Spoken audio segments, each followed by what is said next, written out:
Alright, welcome back everyone. 欢迎大家回来。今天是第125天。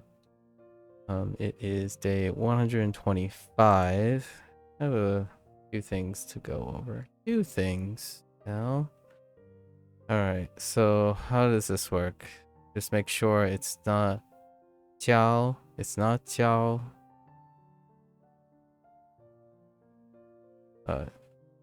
Yo. Because we ran out of milk.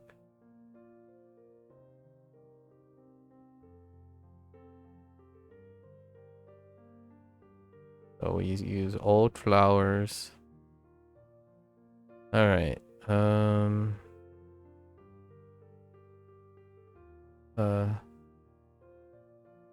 意志. 意志 when you're aspiring to an idea. One requires willpower. Okay. Not too bad. All right. Get into our lessons today. 2 hours on the clock. We have like extra 15 minutes based on how the average time. 表格. 表格. Was a pattern, so express pattern or surface pattern. As a form. A pattern of the yeah. There's a pattern drawn onto a surface that must be filled out. That's interesting. I mean, the overall form. I guess that would confuse with silhouette, right? But yeah, good. 请 maybe that's 请签这张表格。请签 okay. That's new. I was just guessing. 请填这张表格. I got done recently. So 填写表格. 把你手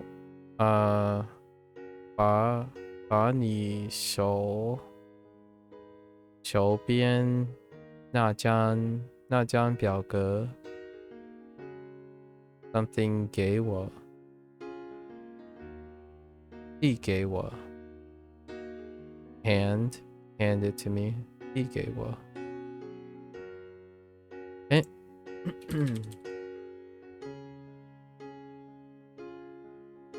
The heck? Oh. 表格 surface expression.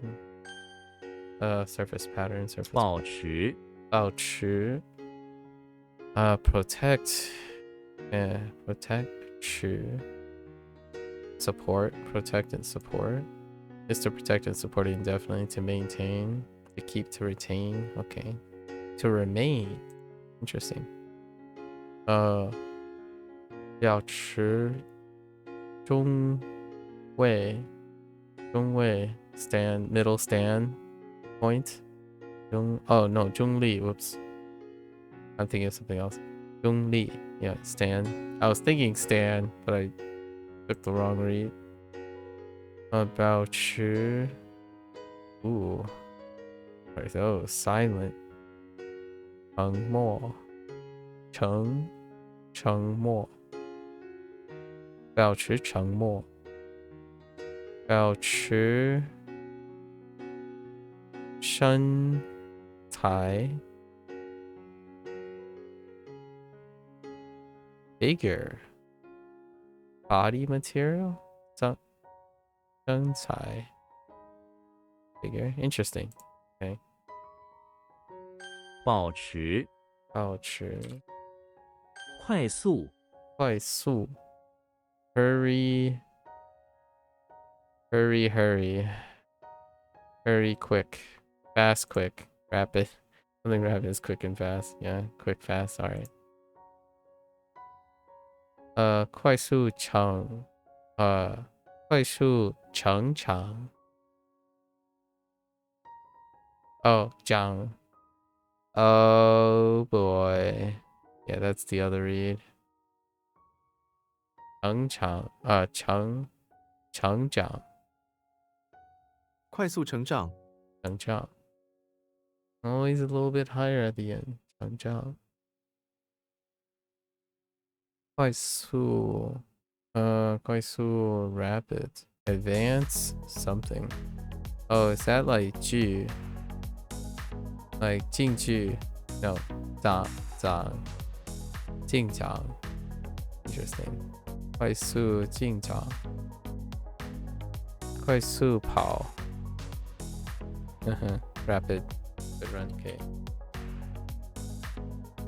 快速支持支持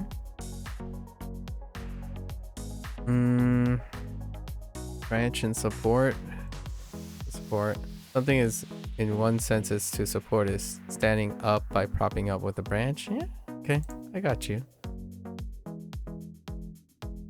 Okay 到 something 上的支持到一项的支持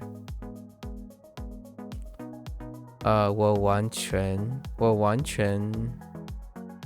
yeah completely 我完全支持这个建议 is that E too? Interesting. So both of these okay, so that's a parental E and then if you add word to it it's still E 谢谢你的支持 oh I like that one 支持合格合格to fit fitting suitable pattern qualified something qualified is that which fits the desired pattern this one's kind of I have problems with suitable and fitting 合格 okay. Up to standard to fit the pattern to fit the qualifications okay probably what I'm gonna go with 合格老师合格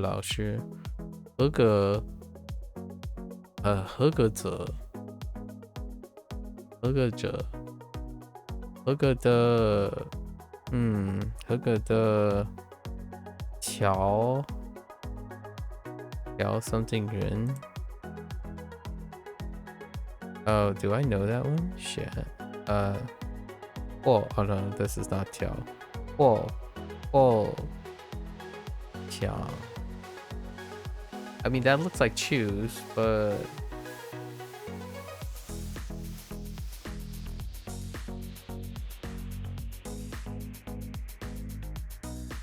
I think I'm supposed to know Xiang, right? Xena?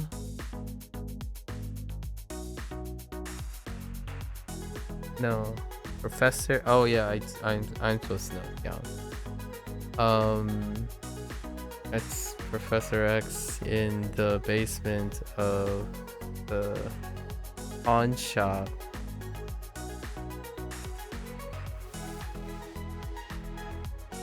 With the boombox? I'm not sure about this. No, I'm not sure about this. But it is related though. No, yeah, I'm not sure about this. We'll find out when I draw a blank on it. 合格 Good. Pattern.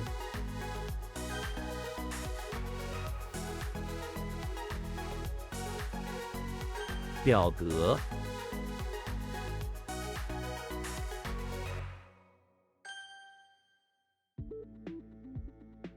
合格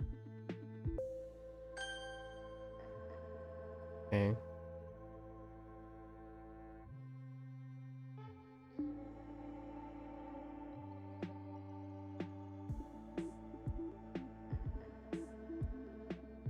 支持支持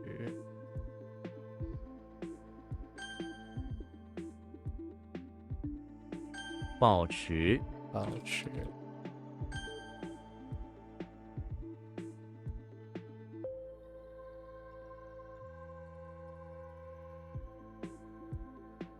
快速，快速。Alright. 速度, yeah. Quick degree still equals speed and velocity. 速度 limit. 速度 limit. 降至 No 至 by now. I've seen 至 quite a lot. 速度向度向至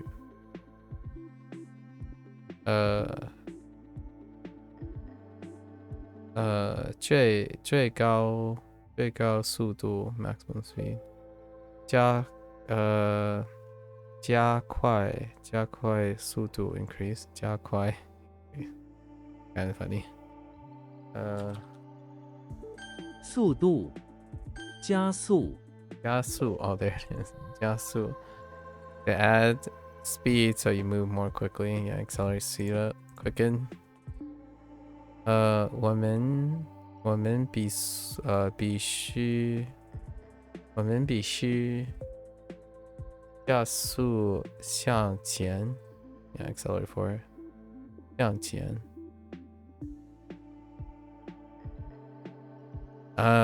汉字英雄 right 汉字英雄汉字英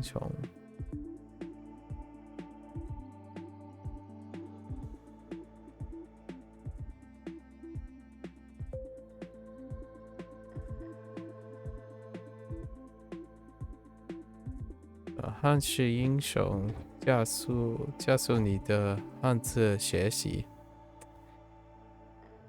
so plug right there and then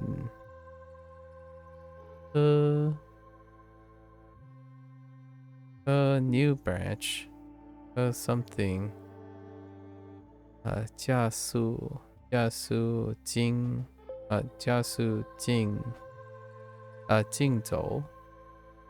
走进步 oh yeah that's 步 right 进步 progress 科技科技 technology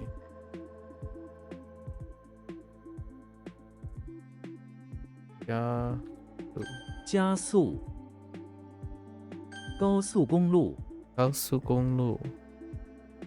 速 fast I guess high speed public road highway there was another way to say highway and that's probably a contraction of this or of this like type of expression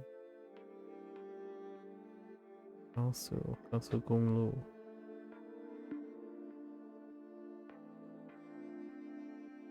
yeah this would be high is better than tall here 我们在高速公路上开车高速公路很 long I guess 长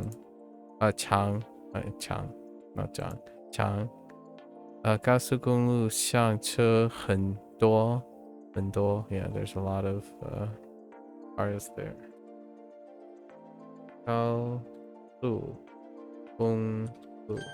速公路营房，营房 this is the camp and house a barracks is a house that soldiers use soldiers use as camps yeah 营房我们必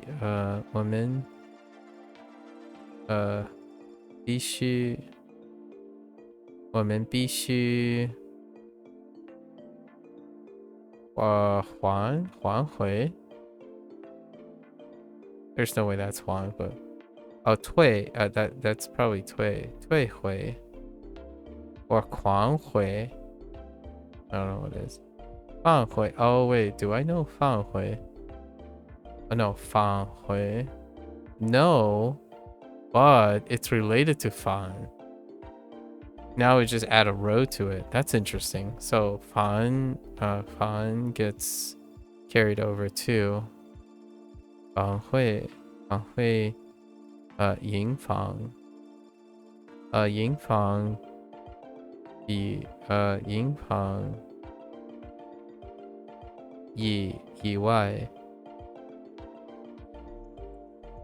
which is outside the or compared outside. So compare to the barracks outside. So outside the barracks. Concerning 营房 嗯张力张力 stretch power tension. Tension is the measure of the amount of power used to stretch something. True. 高张力 but I think it also means figurative tension. 地张力这条rope 的张力很小。OK 箱子的张力很小。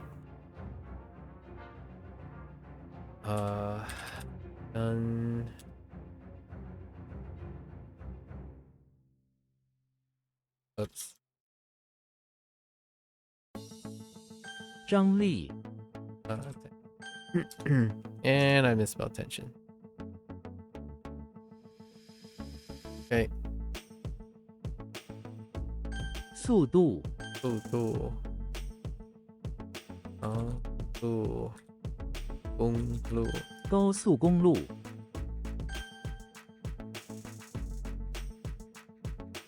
加速加速张力张力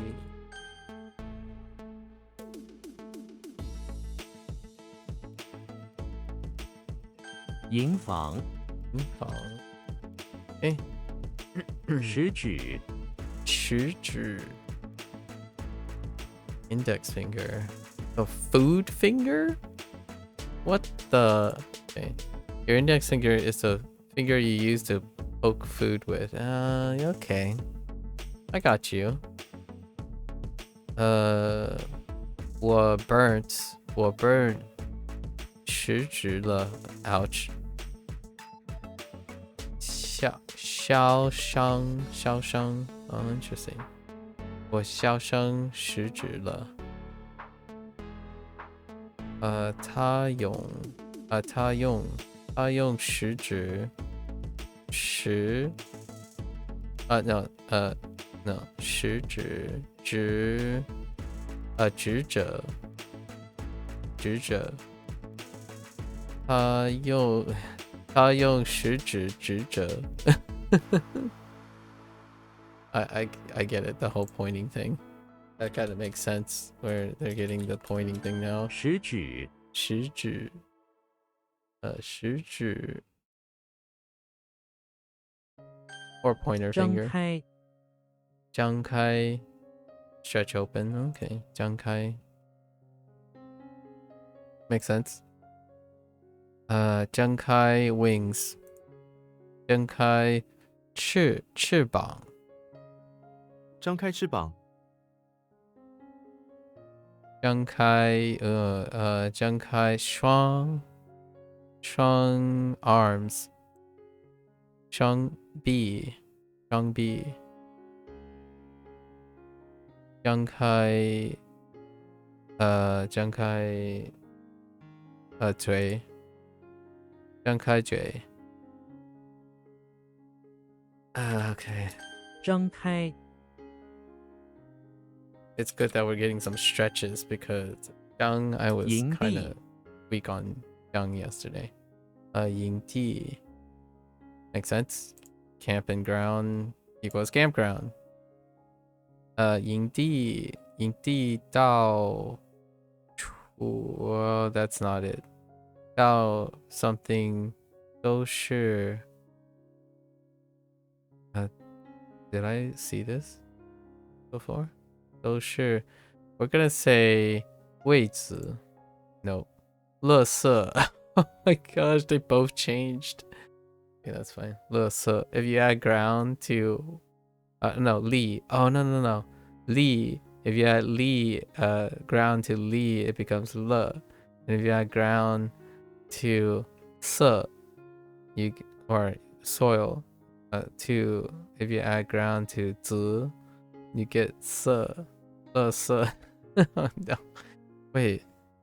Le se. I guess that's litter, huh? Let's see. Campground. Over, everywhere. All over, yeah. All over is litter. Yeah. Campground all over is litter. There's litter all over the campground. 营地费. Yeah, 费 is fee. 营地段 Holy Duan. Oh, that's what Duan looks like. Okay. That's a lot of cocoons.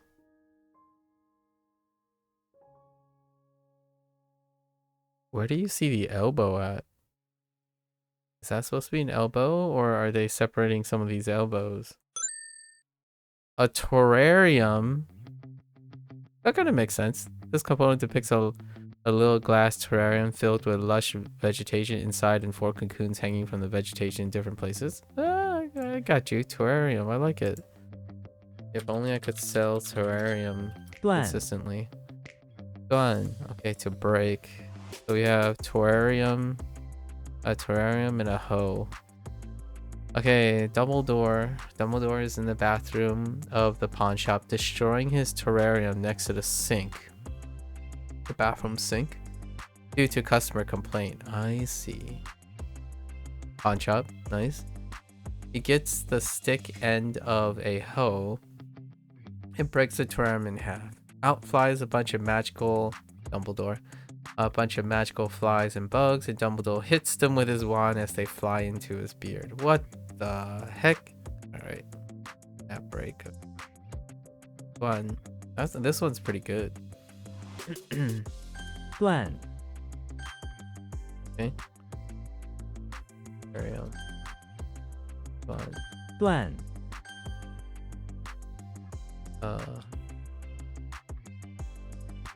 营地 Today's ones are pretty on the nose.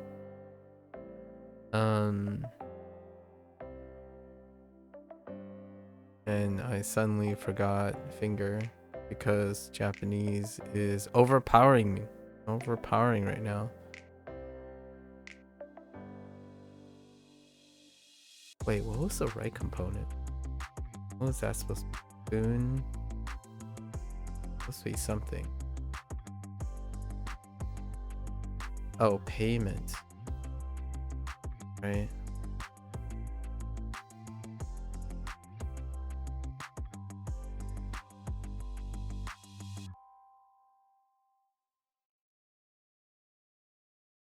Oh, what?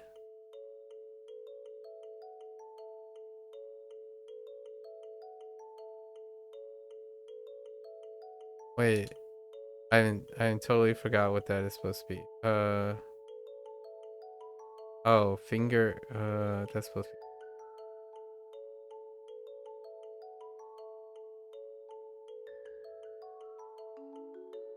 Oh, do this first. 张开 Uncut.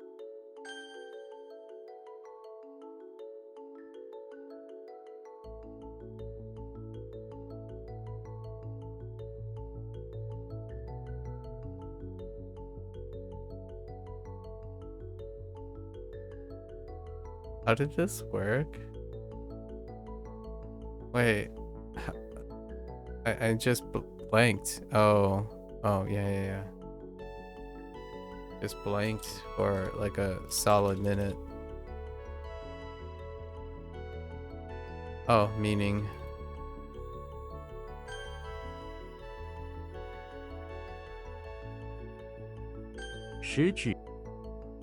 Well, hopefully that doesn't happen during our review. Reviews. Lian. Another lian. Now with even more cocoons and a cactus and ears or eyes or ears. Ears. Okay. Go on. Okay. Link is inside the pawn shop again, where a cocoon has united with his ear. What the? As united with it, he rolls around the shop, throwing everything in disarray, trying to get rid of the cocoon united with his ear. But in doing so, he accidentally rolls into the cactus, but then unites with his other ear. Alright.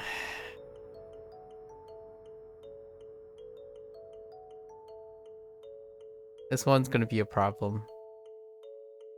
Went from something pretty nice, gone to Lian. Lian is pretty out there. No way to place Link in the pawn shop. I guess we could say like Link is in charge of the pawn shop where they're selling these special cocoons and cacti that somehow like to unite with unite with ears. Or connect with ears. Connect by figuratively. This one's kind of like the conga line thing, like with the convoy. One after another, successive things. Oh, there, Poco. Do I have any vocabulary that can help? Alliance? Lian Meng? No. Lian Guo. That delay was only like 1 second. Nice. Lian Bang. Lian Bang. I don't know about any of this. This one's gonna be tough tomorrow. Lian. It is a weird one, so I guess you just unite everywhere. 句 First time you see without hat for a while. Any particular reason? This is the no hat phase of the hair. So yeah, it's a particular reason, which we kind of discussed the first time, or the first couple times.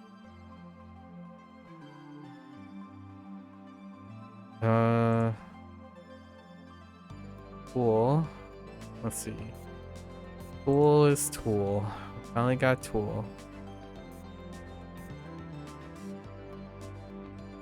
Okay. Yes, flexing indeed. Julius Caesar is in the bathroom of the house. He happens to be in the bathroom of the house both times so far, building a new tool for war. Okay, Julius Caesar in war, okay. But he's in the bathroom building the tool. His latest invention is a shield made of shiny white porcelain that can deflect any mud thrown at it. I'm blessed with a very straight hairline, I suppose. Are you suggesting you are not, Brocall? Are we having a grass is greener situation here? In reality, it is just a toilet, unless you're Fabio here. Just straight up, take a picture. Got a mane worthy of a lion. And it's just the toilet lid that he ripped off. The widow's peak is starting to set in for you, but you wear your hair forward so no one can see. Yeah, the widow's peak. I do have a little bit of widow's peak going on the side. It is noticeable. So, but as far as I know, hair does thin in my family, but hair don't disappear in my family. But the hair is quite thin. Like what I mean is, I was always like, it hasn't really changed. My hair has been thin for most of my life. It's one of those things. How do you know if your hair is thinner than most people, or a baseline thin? When it gets wet, you can see the scalp. That has been true since I was a baby. So, yeah, very fine and thin hair. Not like the what do I do? My grass is greener situation is the people who have like incredibly thick hair, but all I can think about is then in response is that's a lot of management. You luckily have a very thick head of hair. Yeah. Yeah, so when I think about like taking care of your hair, right? Um Oftentimes you get a mix. Thinner hair, when it dries up, it kind of sticks out like a fro, like just straight out, right? It's just straight out. But thicker hair sits down. You see what I mean? So I always often, that's why I wear hats. Or later in life, like around this phase in life, I wear hats because um after you wash your hair, it points out. It just points straight out because you have thin hair. But if you have thick hair, oftentimes they sit down. They get like flat, and you know your hair oils like flatten your hair, but it's very thick. Versus, and then people with thick hair can volume them up. You can get a push perm. Sorry, that's a reference to like a dragon. Casca has thick hair, so he has this like push perm that makes him look like he has a wildly frilly hair. Yeah, that is good. Although, as you said, it's more management as it's a lot of work to wet and dry your hair. Yeah. For me, I wash my hair and then that's it. There's other benefits, I suppose, to having thinner-ish hair. Running, sweating, oils. They like I don't typically wash my hair daily because you let the oil just sit and your hair take care of itself. So that's kind of a thing. But yes, grass is greener things. You have your pros and cons. You have your pros and cons. Although it might not seem that way once my hair grows longer. My hair, we have a half-year cycle. So we cut it short enough that it takes half a year before I start growing a mullet. And then it hits my shoulders and like the back of my neck, so then we have to go and trim all of it off again. You did shave all your hair off once, but I had weird bumps on your head that you're too self-conscious to want to keep, although it felt amazing being able to dry your hair with one sweat towel. Yeah, I agree. Head bumps are obviously genetic, unless something traumatic happened, like necrotic happened. Head bumps, and that's gotta own it up to genetics. All right, so Julius Caesar is in the bathroom of the house building a new tool for war. Slaves mentioned shield made of porcelain.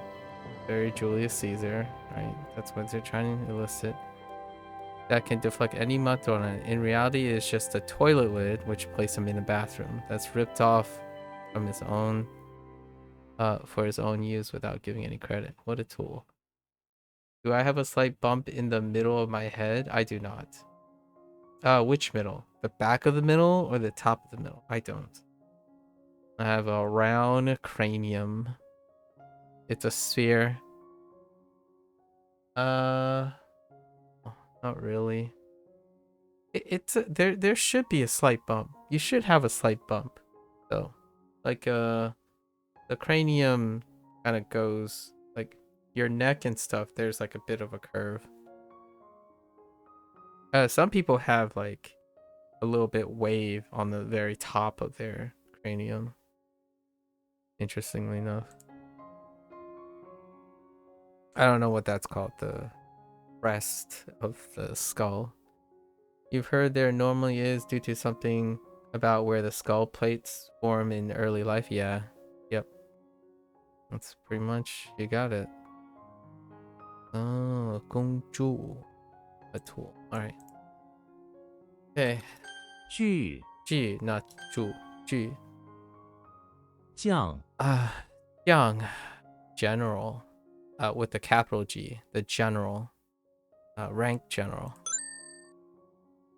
Oh boy, it itself is a component. The general got his start as a waitress. Interesting. Before joining the army. Now, that's kind of awkward. Now she walks around with a caliper. Sure, showing her working class roots when she inspects the troops.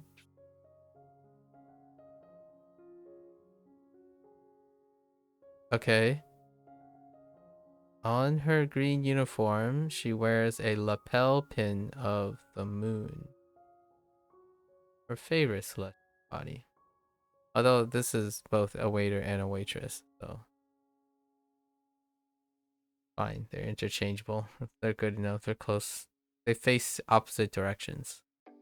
Interestingly enough, the waitress symbol ends up facing left, and the waiter symbol facing right.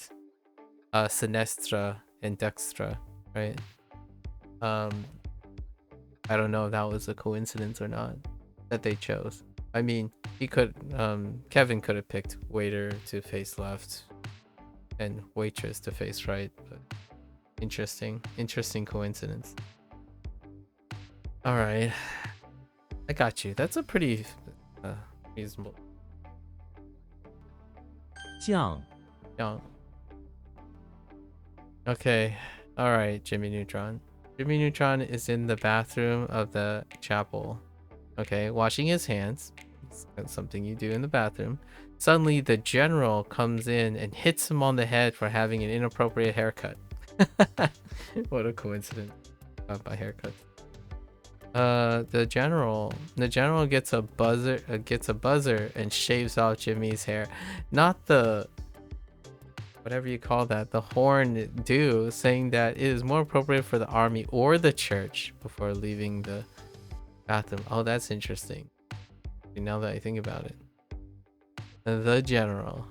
Young word. Okay. General or the church, huh? Still in the bathroom. Okay. I don't know. It could be anyone. It doesn't have to be Jimmy in this case. Gotta think about losing that voluptuous, like, I don't even call it a dollop hairstyle. Alright. Oh, this is Jiang in Mahjong. Mahjong. That Jiang. He looks slightly different. Mahjong. Lao Jiang. Veteran. Got it. Scholar General. Ru Jiang. What that actually means. 将 Yeah, today is a short day because people watching anime, watching anime with peeps is moved to Sunday. So I got an hour and a half before I head out. So we're gonna try to squeeze this in. So similar. As Compare and Slenderman. Holy, okay, they're breaking it up. Okay, sure. So SpongeBob is in the bathroom of the house cleaning when a person comes in. Go on. They drop a hook. Yeah, that's a hook onto the bathroom tile. Nice. I know if that means you want me to stop chatting, that's completely fine. If so, you'll be let me know. Oh yeah, LMK, let me know. Yeah, no worries. We're like 30 minutes ahead of schedule. 30 minutes. Let's see. And SpongeBob picks it up and gives it to... When he sees their face, he screams for a second because the person seems similar to Slenderman, but he isn't Slenderman. Just very similar. Interesting. SpongeBob? How is it SpongeBob? Just realized I don't have any unique thing. So do you want me to stop chatting for this stream? That's fine. Mnemonic seems to be very complex. Two-way. Mnemonic seems to way over complicated. No, that's fine. It's actually kind of fun. But I don't think it would make any I don't think you would appreciate it unless you know that legitimately legitimately like 90% of this stuff is old. So it's almost effortless. It's more like reading a story at this point. But then again, stories can be complicated for someone who's unfamiliar with it. Most stories can. Abstractions tend to be incredibly complicated until it's not. Let's see. Alright, you're being an idiot. Could you say yes? Can you stop chatting for the stream? Or no, it's okay for you to keep chatting? You can keep chatting. It's fine. Let's see. How do I... Maybe it's Captain Hook on the... So the person happens to be similar to Slenderman, but not Captain Hook, which is an underwater theme for SpongeBob. I don't think SpongeBob has a hook thing. Is he the only character? Well, there's Patrick as well. And that's fine.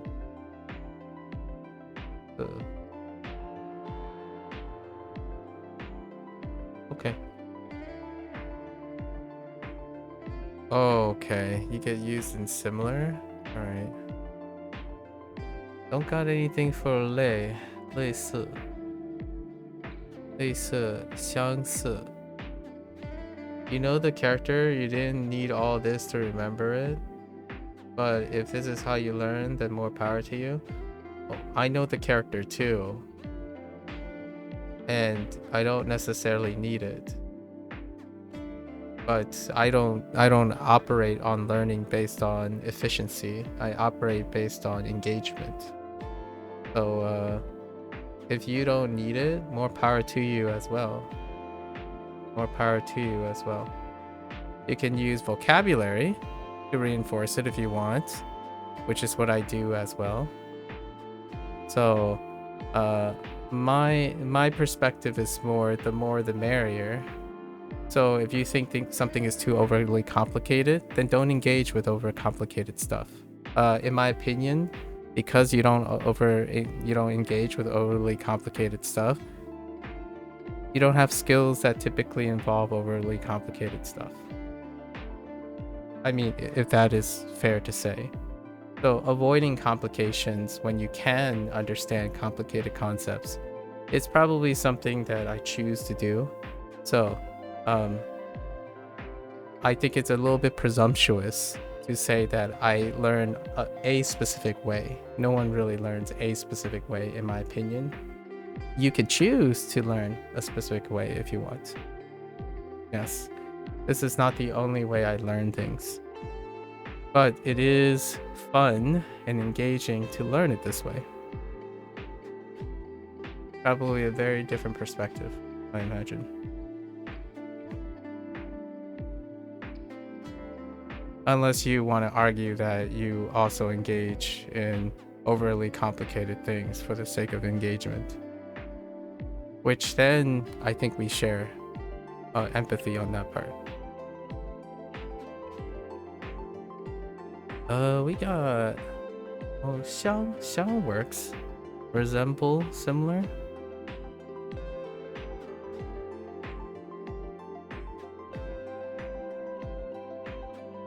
Yeah. Oh, no, wait. Mutual, similar. You think we briefly talked about before, but have you seen people critique Duolingo recently for their new AI-driven plans for the app? Yes. I even listened to a interview podcast with some tech post, and I made a lot of allusions or references to that podcast. And the critiques, he had to address most of the critiques. The founder, Louis Van Daan, had to answer probably most of the questions he anticipated, and they were very cogent. It would take quite some time to unpack that criticism or critique. I think most of the hot takes of Duolingo and AI-driven plans are more a personal matter of taste criticisms, and not constructive criticism. So like more on the ad hominem side of things, where they question Duolingo's motivations, like the company's motivations, as opposed to the constructive position that AI has for a specific language learning, right? So less about the techniques or what AI can be used to functionally provide language learning assistance, more so about business motivations, which is very common, in my opinion, in the days of the internet, where most people are more projecting their own preferences and then projecting onto other people their preferences, as opposed to engaging in that experience and then figuring out if it's functionally overlap or emergent. You've also seen people heavily critique AI in general due to its environmental effects. Yeah. Yep. That maybe even more so. Like AI propagating problems, AI poetically replicating human errors because the data set is human, right? So it propagates, and then the constant buzzword and use of the word hallucination, which hallucination is more like emergent. It's an emergent property of using a human data set. Humans are erroneous in many ways, but they exercise due diligence and have oversight. AI does not. So without that oversight, they may appear like hallucinations, in my opinion, but they are the propagation of human error, and like it's exaggerated by showing patterns and being able to replicate and iterate on those patterns without any form of self-checking or oversight. What's hallucination been used to mean in this context? They think things are right when they're not. So they are able to do certain things or create certain things, but do not reflect what it is. So like, for example, if you ask enough prompts, they might give you an answer that's a little weird, right? Maybe a little outside of its emergence to some extent within the AI space. So it happens, so you have to double check, right? AI requires human oversight. But the poetic thing that I see here is to generate the language models, you're using human data sets. Human data sets have behavioral frequencies and biases. The way humans talk, how frequent, like for example, an interesting observations can be patterns that would not have been seen because there's human oversight. A good example would be thinking that something is very, very short, but in fact it's not short. But using the word short to describe something that isn't very short. I'm trying to use more like generic terms because it's kind of humorous, in my opinion, that these things happen. And then the idea of AI is to remove the human component. Both. Because you have to remember that the AI model is using language models to describe things to you. So it can in fact be inaccurate. It can hallucinate. It can produce something that is inaccurate. But the idea is that AI is supposed to remove that propensity. We want a tool that is accurate without the aspect of humanity. And yet it's very humorous that when you take the human data sets that AI has, right, for now, they have the capacity to hallucinate and, or in my opinion, poetically be human, right? Like, oh, hey, I recall this is the correct answer, and it turns out it's slightly incorrect, and or which makes it fallacious, right? Like, it's, if any part of it is correct, that incorrect, then it's incorrect, right?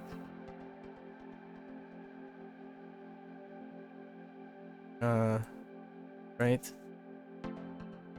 That's kind of the idea, and it happens a lot, which makes it I am studying dogwood. You know, people talk about languages and stuff, so I'm gonna keep on studying when I choose to keep on studying. But this is part of the whole idea of live streaming study things, so you don't really have to tell me to keep on studying.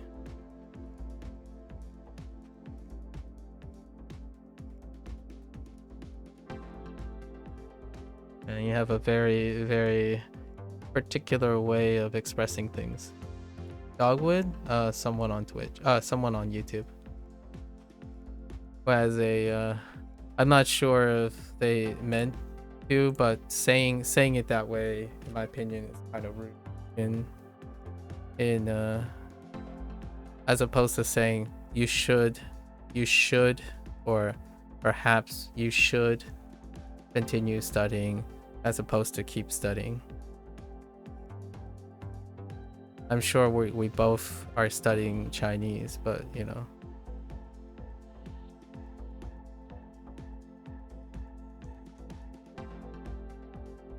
I'll never reach fluency. Bye.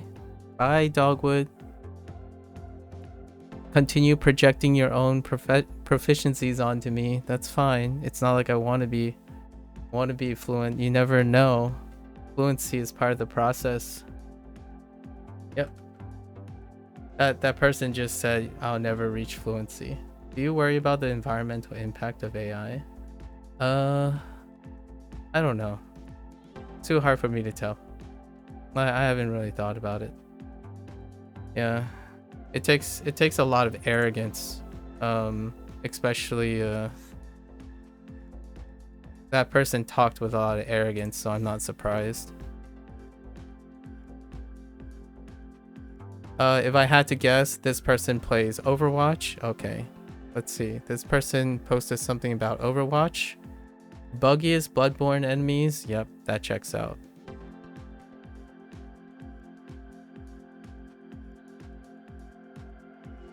Good on them. Arrogant, myopic comments. He said, I'll never reach fluency, or he'll never reach fluency. He said, I will never reach fluency. And then said, bye. I'm like, good luck. Thanks. He sounds like a prick. Probably.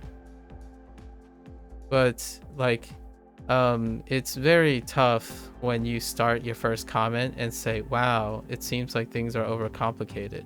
And then they use the term like, you learned that, more power to you. Like, well, that's fine.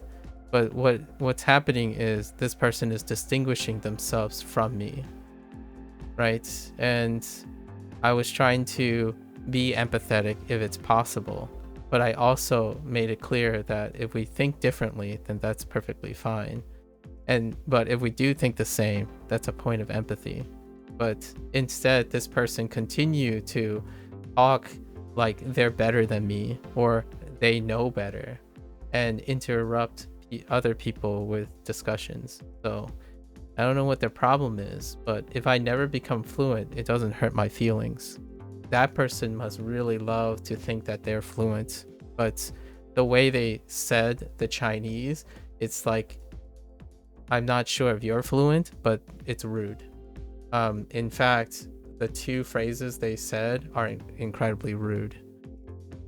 Like, I guess it wasn't very obvious that my parents are Chinese, and there's a difference between fluency and competence. If you can learn a lot of vocabulary, that's great, but that doesn't make it so that you can speak very rudely. What do you think was his reasoning for saying you'll never reach fluency? It's because I told him, or earlier he typed keep studying, or he they said keep studying, and I'm like, well, I'm taking my time, I'm discussing. That's kind of the reason about live streaming. We talk about language related things and or other things. And then that person's like, well, you keep on talking, so you'll never reach fluency. It's like, well, that's great. 我阿伯會講話摸住蠻好，但我講話佢別人講話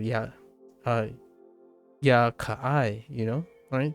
So it doesn't really matter if you think that this person has a clear view of their elitism and their status based on fluency. Like, well, fluency also involves contextual awareness. So if you sound like a butthead, you're still gonna be a butthead. Talking to someone who also reads Chinese now, and then you come off as a butthead, that doesn't scream fluency to me. But perhaps that person could have said, oh, I didn't mean to be rude.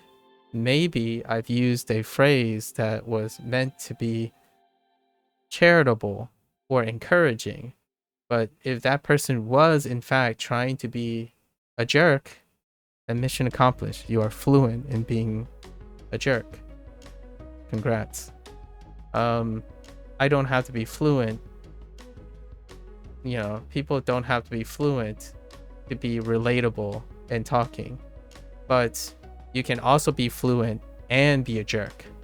So congratulations.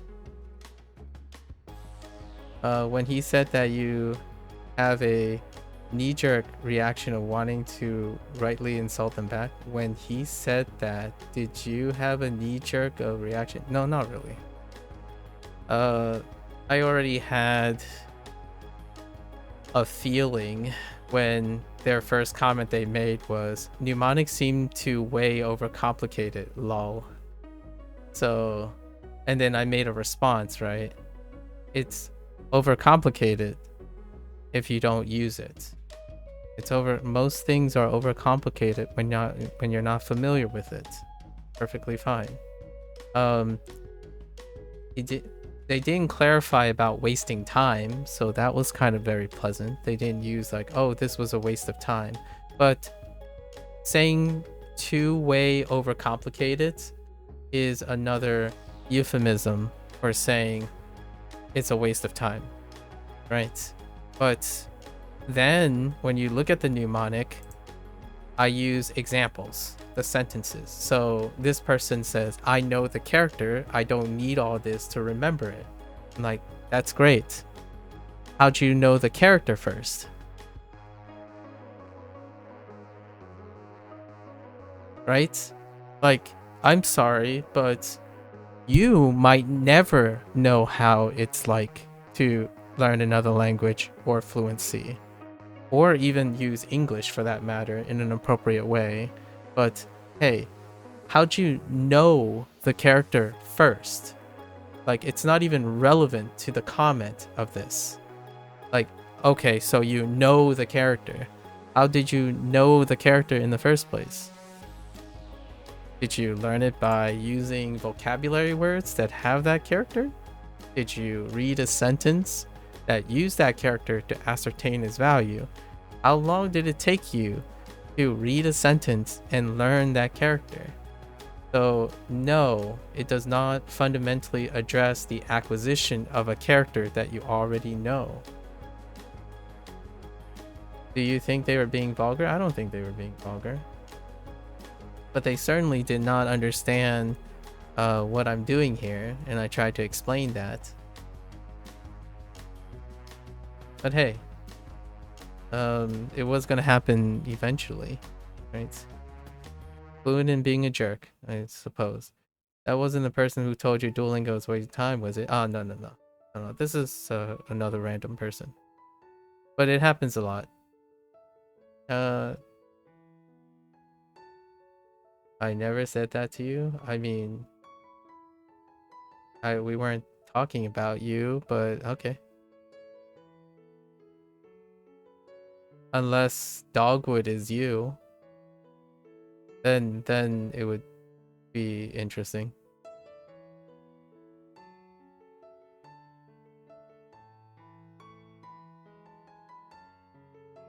Yeah, so that person's example was they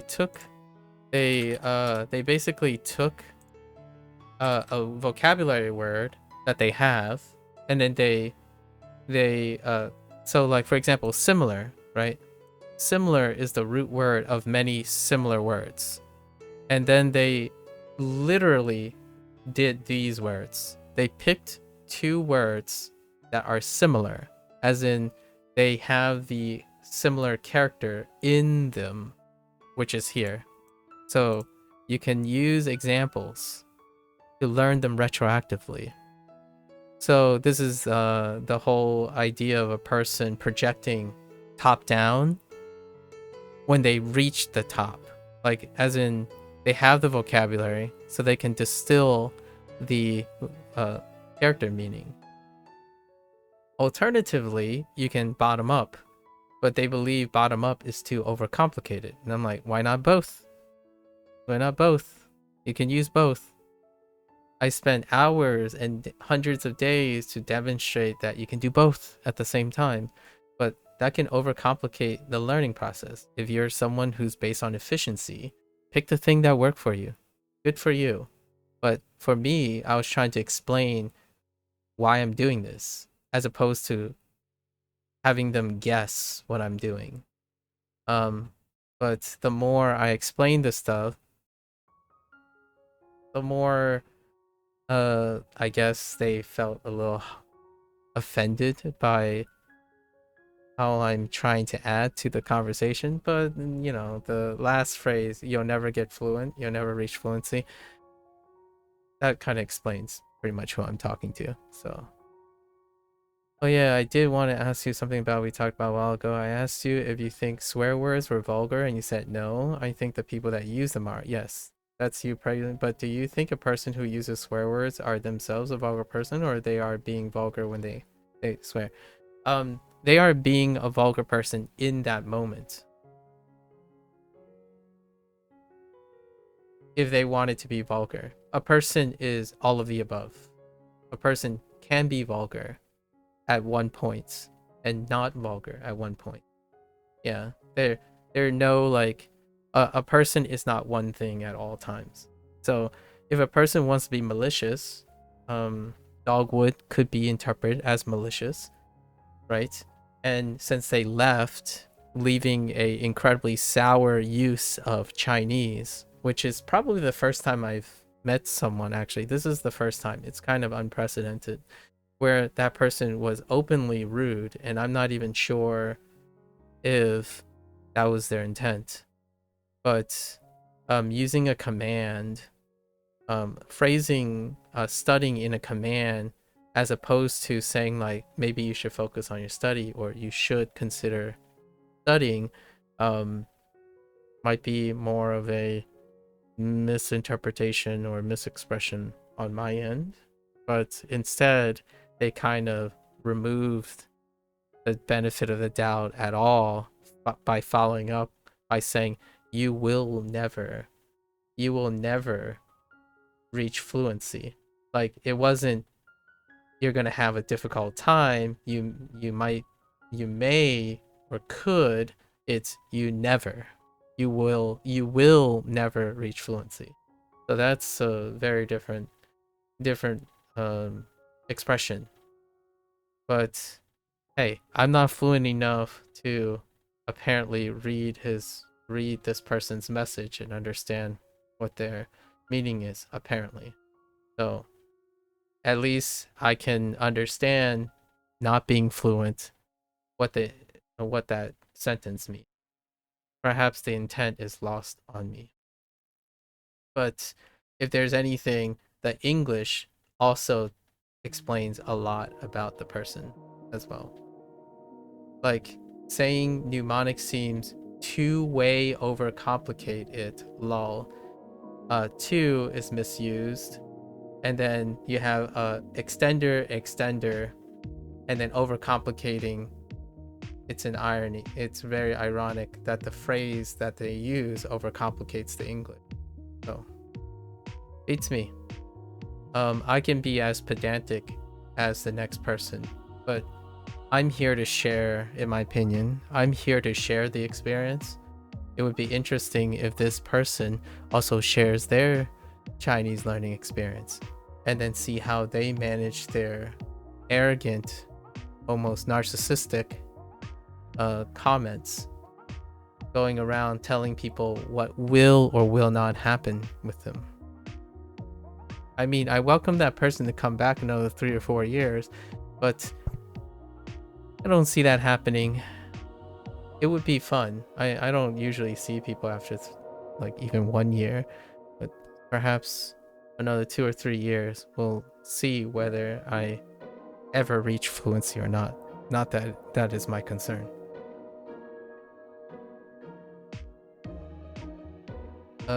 This is off topic, but I know you said that you get by monetarily via passive income, but did you ever have a struggle with money management? No, I have not.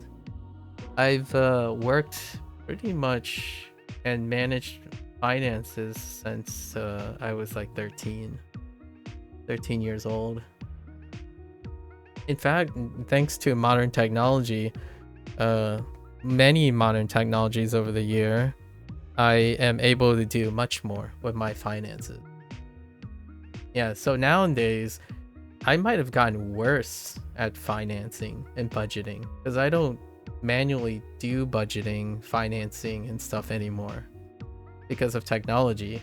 And here's a little off-topic digression, I suppose.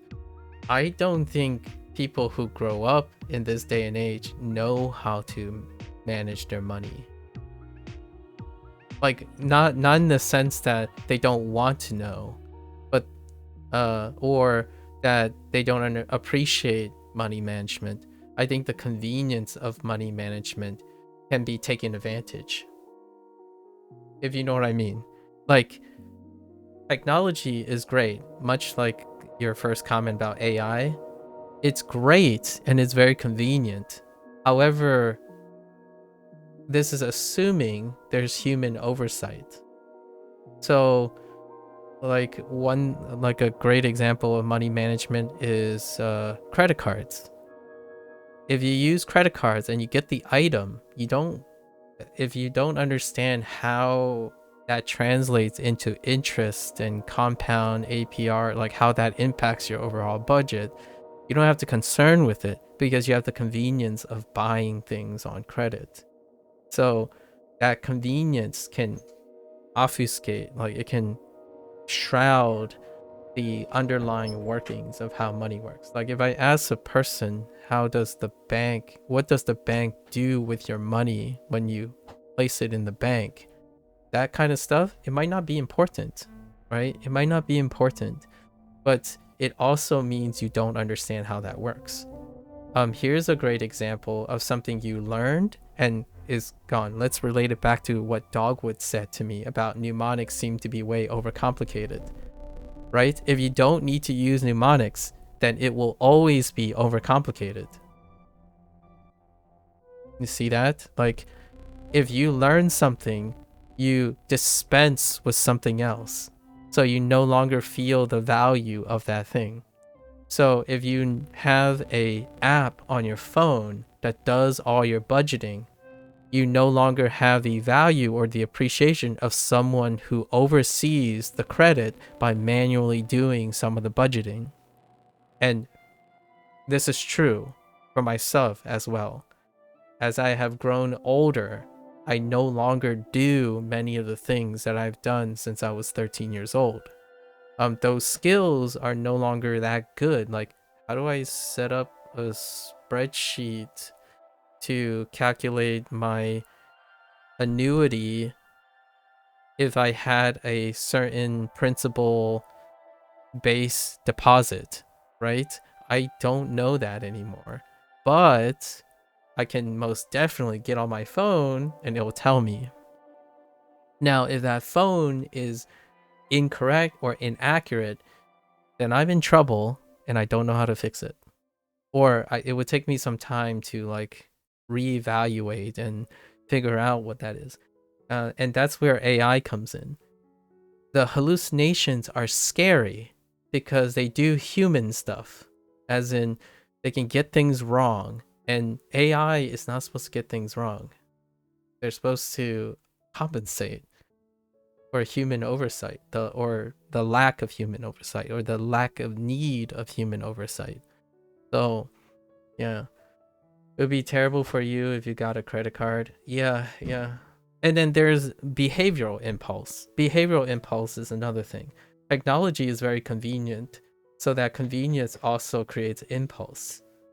For example, you don't need a credit card anymore. You don't even need to see your credit card.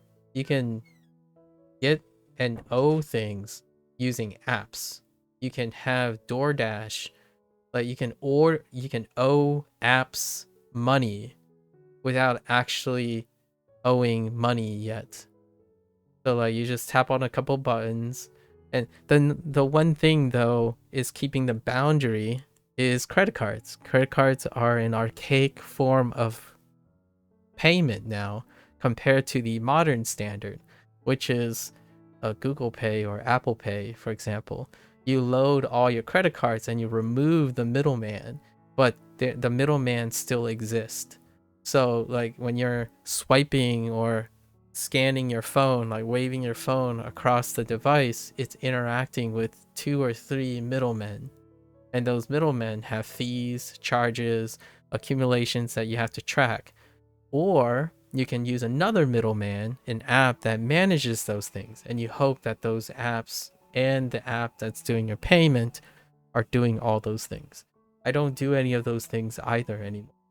Like I don't, like for example, track where my money is going. I track what my billing statements are.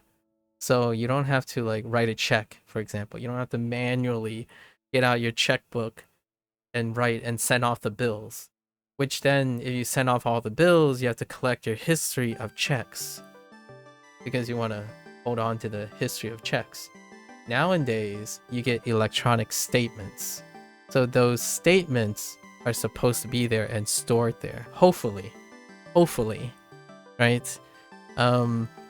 If they get deleted or you can't find them again, they're gone. They're gone to the ether. So like my father still does this thing where he prints out and copies all the statements. So he has a carbon copy of all his banking statements. I don't even do that anymore. And I've embraced the convenience of electronic statements. So for me, I have triple backups of all the PDFs, but I'm not doing those backups even. I put one backup and it backs up in 3 different locations of my statements from my bank. So not only do my banks and like creditors and stuff have a copy of their own in which I can request, I also have stored copies of those in 2 different places in case like one storage fails and then I lose the 2 copies, right? Or I lose the singular copy, because statements can be wrong. So when you find an like an inconsistency in your statement, you have to have the original. And a lot of this could all end up in the poop chute as a one go if you're too complacent. Much like the way the person is so defined, you know, going back to the initial discussion, much like that person that thinks that one way, the highway, and immediately thinking so arrogantly that they can predict the future of someone who does a lot of things. I didn't go out of my way to suggest that they would never become fluent and that we would never speak Chinese together. But instead, this person revealed their true colors and confirmed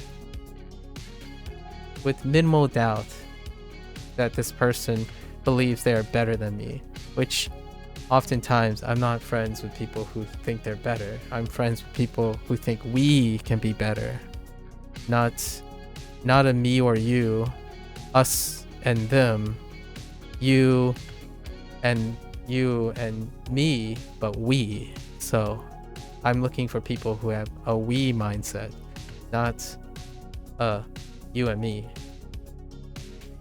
If you get a credit card, you think you would just spend loads of money with the unrealistic mindset of I'll figure out how to pay them back. Yeah. So until you learn not to do that, you shouldn't get a credit card. That's fair. That's very mature of you, Procol. I have met quite a lot of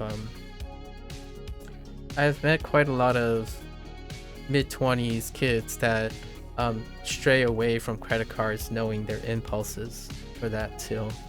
I had a credit card when I was 16.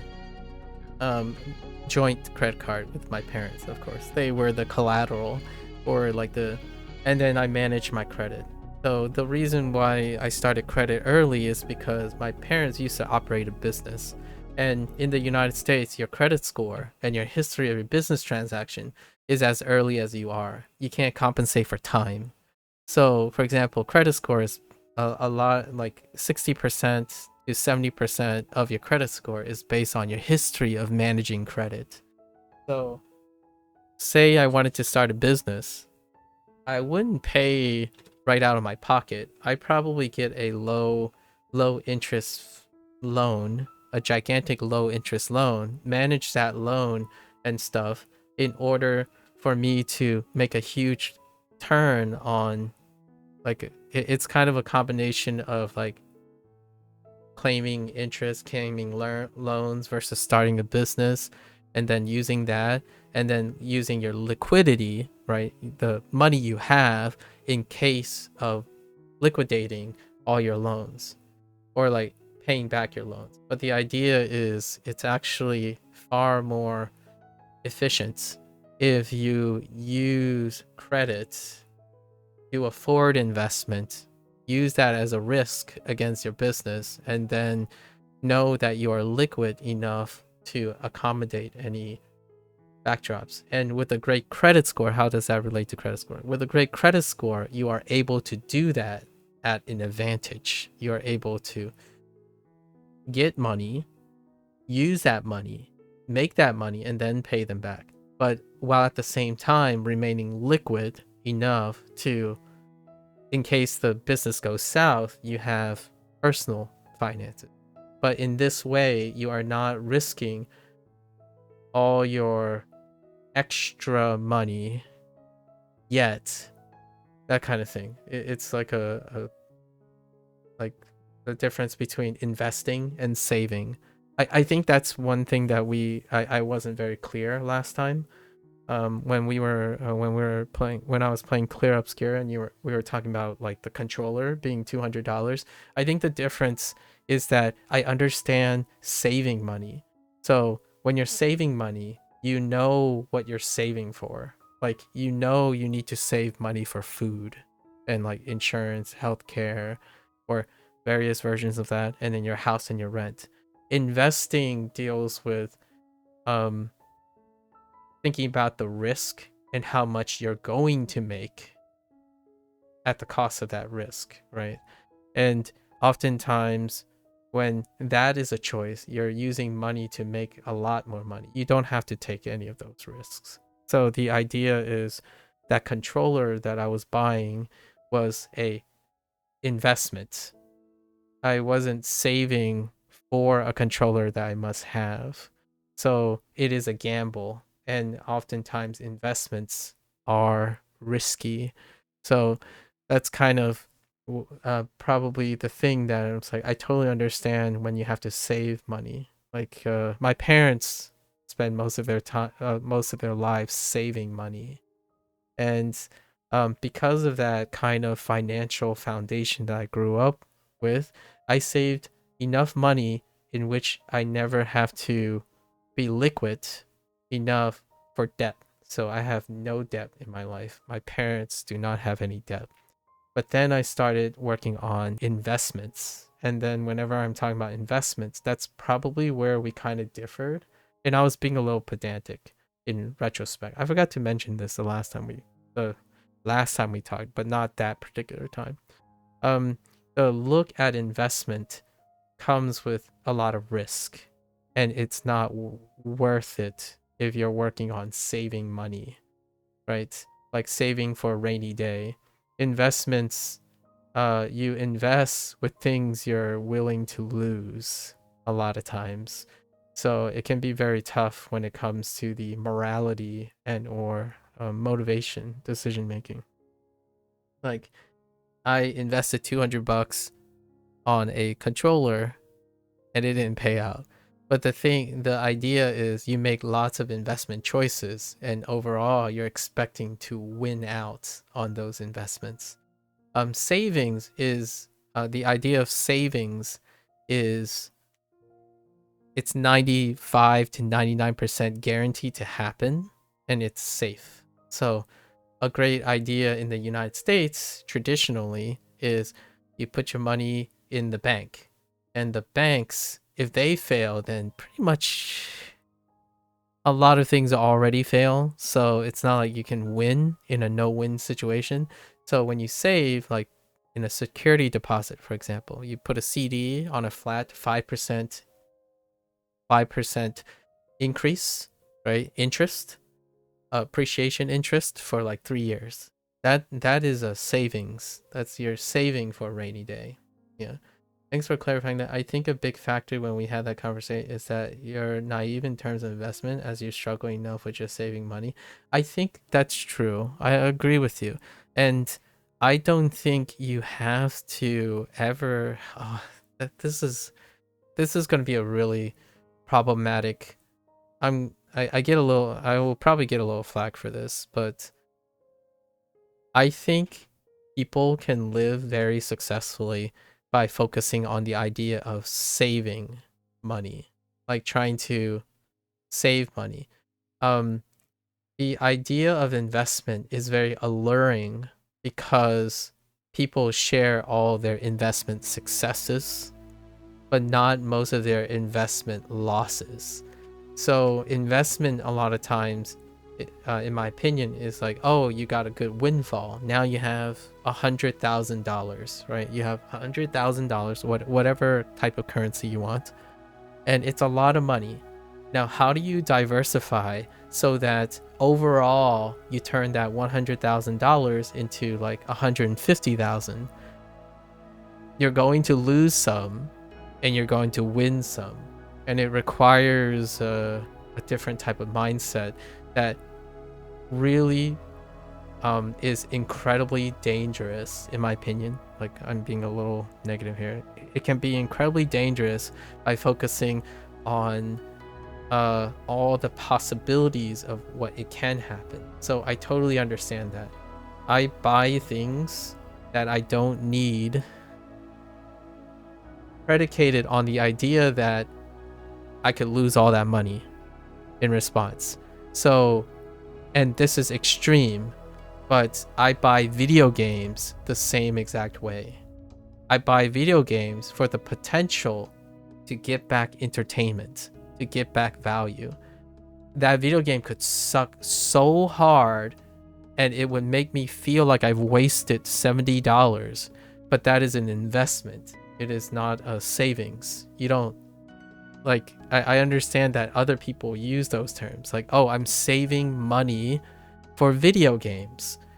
But that's like a child. That's like a child that doesn't have to save for rent, for food, for shelter, for their education, for their children. You are not, in my opinion, saving money in the same way when you're younger than when you're older. So for me, when I hope to talk to people, I try to make sure it's not the same thing, because we don't need many of things we save money for. Like, we don't need to save money for the internet. We don't need to save money for our cell phones. We do have to save money for food, and like in case we get ill, and putting a roof over our heads. So a lot of times I try to be careful about warping people's perspective, because if you're saving money for video games and you're still worried about getting by, I like to encourage others to say, save money for those things before you consider investing in things you don't need. So like, you're not saving money for video games, you're investing money. Now, there is a big caveat to video games and entertainment. Some people, which I try to be as empathetic as possible, some people believe they have to be healthy they need these things to be healthy, like mentally healthy. So that can be a need. Video games can turn into a behavioral need, because maybe your life is incredibly stressful and you feel sentimentally that you need the video game. So you can be saving money for video games, provided that everything else is okay. Like, you have your finances straightened, you have your home, you have guarantee of food, right? Those things are necessary, and then you may incorporate the need for video games. But I think one of the biggest compulsory problems or issues, non-sustainable issues in like American finance, especially American finance, is that you can end up rationalizing things that you're saving money for at the expense of the most important things. And I think Procol, that's what makes it so that I feel you are far more responsible when you're already making arguments and whatnot for things you may not need, and then focusing on things you do need. Probably what I would say. Thanks for clarifying. I think a big factor, right? Because you're so bad at saving money, you had a tough chat with your sister today where you asked her, if I could send her all my money and only have her send me money when you need to buy food or pay bills, but I felt so relieved afterwards, so getting the courage to talk to her about that. Oh, okay. That does hit close to home for me, except instead of video games, it's illicit substances. Yeah, you might take back that comment about me being responsible. Well, here's the thing. Responsible is being aware first, right? You're making the efforts and proactive decision making to be responsible. I don't know if you watch this thing. I'm in a finance kind of moment because I really like this person's thing. He's a popular channel, but I'm not sure if you're familiar with Caleb. But Caleb has made it into a thing, and I love his like setup, because then I get to actually see, I get to like see people, like what kind of people and what kind of behavior and stuff, like extreme behaviors. Of course, this is extreme, but there's like various lengths. But I get to observe what it's like because of his platform. He's basically he's a art student slash, your dad introduced me to him, he loves Kayla. Yeah, so I like being able to see that. I don't get a chance because I don't work as a financier, right? I'm not a person who does finance for other people, so I don't get that exposure. And his platform is incredibly informative to me, because now I have all these case studies, like I can observe these things, and I don't have to focus on interacting with the person. I can focus on observing the way the person interacts. So I've been watching a lot of his things in which he like tries to share that, and that's awesome. So, you know, Caleb isn't talking to the audience, right? He's not pandering like a one-on-one, creating a parasocial relationship. He's talking to someone else and demonstrating his interaction with someone else.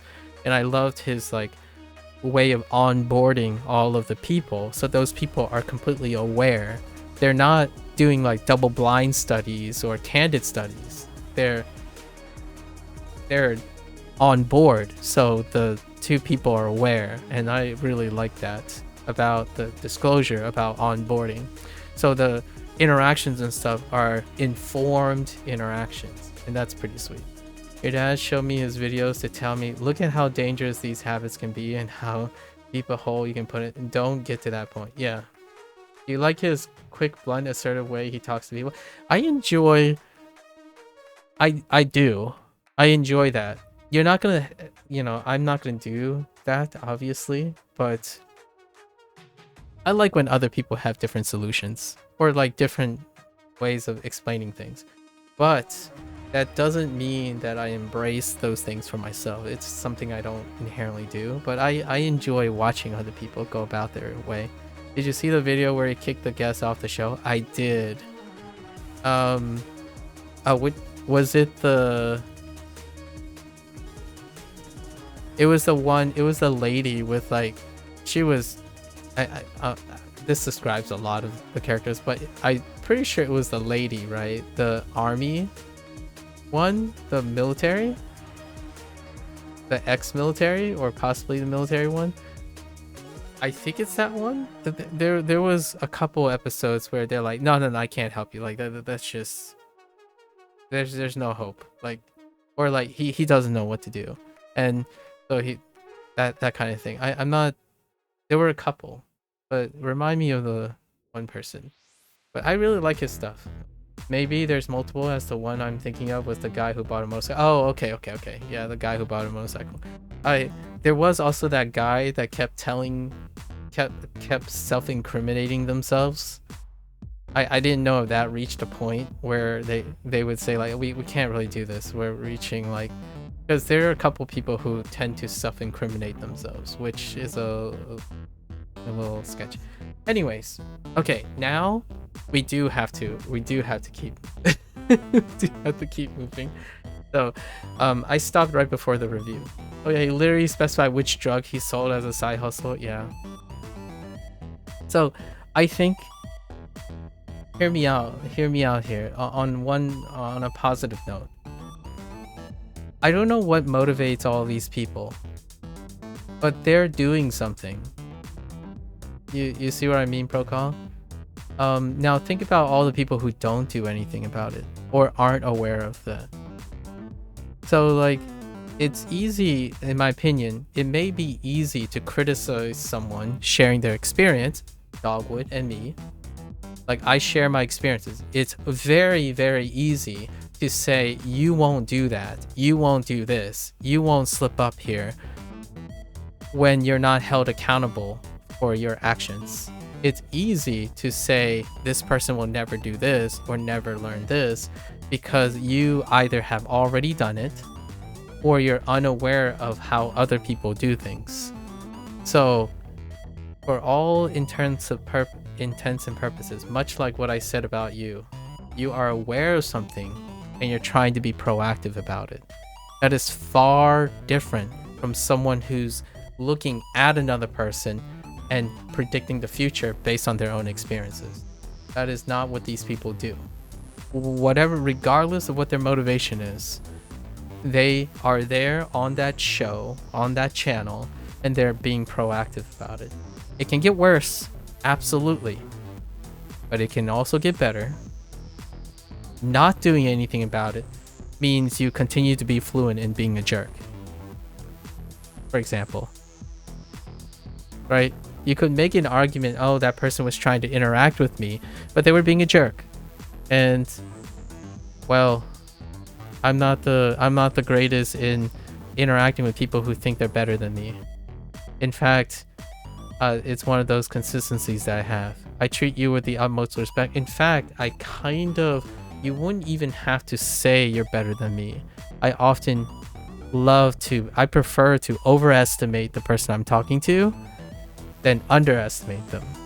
Yes, that is different from most, in my opinion, most cynical people who tend to underestimate everything in order to avoid disappointment.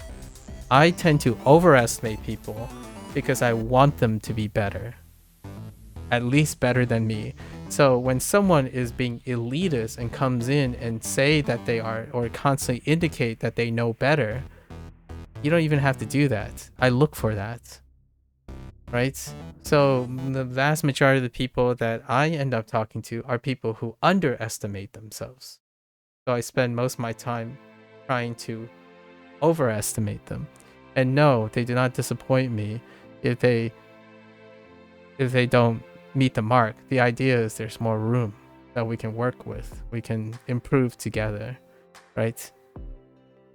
Some of them do seem incredibly narcissistic, but yeah, at least they're doing something. Yes. If you don't do something, it's rarely is it going to change. As you can compare how much better different amounts of actions are, but doing something at all is infinitely better than doing nothing. Yes. In fact, it can, they can spiral off to anywhere. So it's pretty sweet what he's doing. I think that's fantastic. Hank Green does it differently too. I mean, he does it with sacrificing his own integrity, or like not really sacrificing his own integrity, but he puts himself on the spot when he interacts with other people, which is kind of what I hope to do in the future. I put myself on the spot, right? It's easy to go around and type a couple words and whatnot and be mistaken, but if you're not here to do anything about it or talk about it, then I can't do anything about that. But I can tell you now, I'm accountable. I'm accountable exactly for what I say. Yesterday, by the way, another person got angry at me and said that I was being hostile by trying to figure out if I could recommend Clear Obscure to them. And it was like I made this person was I clearly said something that was mistaken as being hostile, but I was more completely invested in the idea that I can't recommend something to a stranger if I don't know anything about them. And then when I told them about what type of games they're interested in, because they literally told me about what kind of games they're interested in because I asked, they felt that I was being hostile by saying this game may not be for them, because whatever they said was viewing Clair Obscur in a negative or a disinterested way, and somehow that turned out to be prejudice, as in like, oh, you're just generalizing and assuming something about me. It's like, well, you're choosing to use generalizations to describe yourself, and then you're generalizing me, so I'm repeating or trying to understand what you're saying. So you're not being specific about most things. You say turn-based games are bad or usually bad. That is a generalization. I can't go beyond that. So Clair Obscur is a turn-based game. So this game might not be for you based on that. That is funny, them thinking it's a gotcha when they think they are better than you and you assume they are. Yeah, when you already approached them in a conversation. Yeah, so the quickest way I can tell you is, if you say something in this chat, I'm not going to treat you like a kid unless you want to be. So being hostile is different from being serious. You're trying to help them avoid a game that they won't enjoy. How dare you? Yeah, they're not convinced. They got angry at me at the end, so they did the same thing that Dogwood did, but Dogwood was a little bit more aggressive. They said, well, if you were a little less hostile, I'm sure I would find you entertaining. But since you keep telling me that I'm the other type of gamer, and all I was here for is to try to get the appeal of this game, for me to convince them that this game is appealing. Well, anyways, I'm just gonna go, and I'm not gonna come back. It's like, okay, I hope you don't come back and find someone even more entertaining that would convince you about a game that you keep saying, sharing various things like Ubisoft relationship and collecting things and whatnot that are aspects of JRPG. My question is, Are you angry at me that I didn't convince you to play a game that you really actually wanted to play? Or did you spend the whole time expressing you don't like these kind of games and I'm only confirming that you don't like these kind of games and you got angry when you're that other type of gamer that you're describing to me? So that's kind of the weird situation I was in yesterday. Like, this person was trying really hard maybe to get me to convince them to play a game when I asked them many questions about what type of gamer they are, and I iterated back to them as serious as I can, and they keep suggesting that I'm suggesting they wouldn't be able to appreciate how good this game is because they're too brain rotted. I'm like, I don't understand. Like, this game appeals to a certain type of player. Are you upset that you're not this type of player and you're not the same as me? Like, it doesn't matter. You don't have to be the same as me. So in the end, they felt hostile because they think I was inferring that I'm a better gamer, or gamers who play Clear Obscure are somehow less brain rotted than the gamers they are. Like, no, I love watching people play games that I am otherwise disinterested. It's also the same as this person who thinks that I'll never become fluent because I don't learn the way they learn or do the things they do. It's horrendously presumptuous. If I never become fluent, that's fine. Like, you think that would hurt me emotionally, but no, because that wasn't ever the goal of learning Chinese. It was not to be fluent, it's to learn Chinese. That is the goal. The goal is to learn Chinese. And I'm doing that already. I'm actually happy at stopping wherever I am now for something even more important. Clearly not more important than being friends with a person who thinks whatever I'm doing is not important enough to them. At the end, you should have just played into and say skill issue. Yeah, that's kind of interesting. I thought about it. Like, some of that stuff would be on the same wavelength, in my opinion. I think I reserve that when I'm friends with someone. So I make those type of jokes and generalizations. I use generalizations when I'm with friends. I don't tend to use generalizations when talking with strangers because I prefer to learn as much possible about the stranger. That's the quickest route, in my opinion, to becoming friendly or like less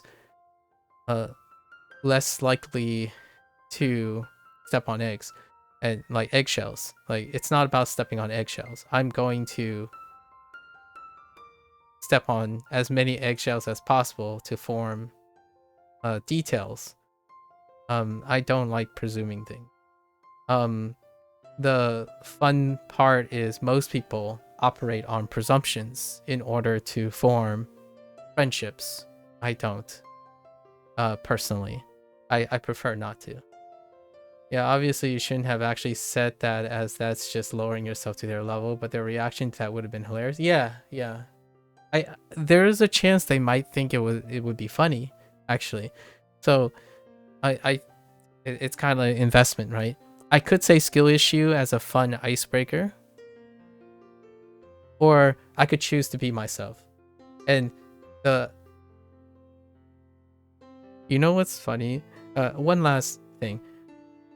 I think people don't think that people act like me.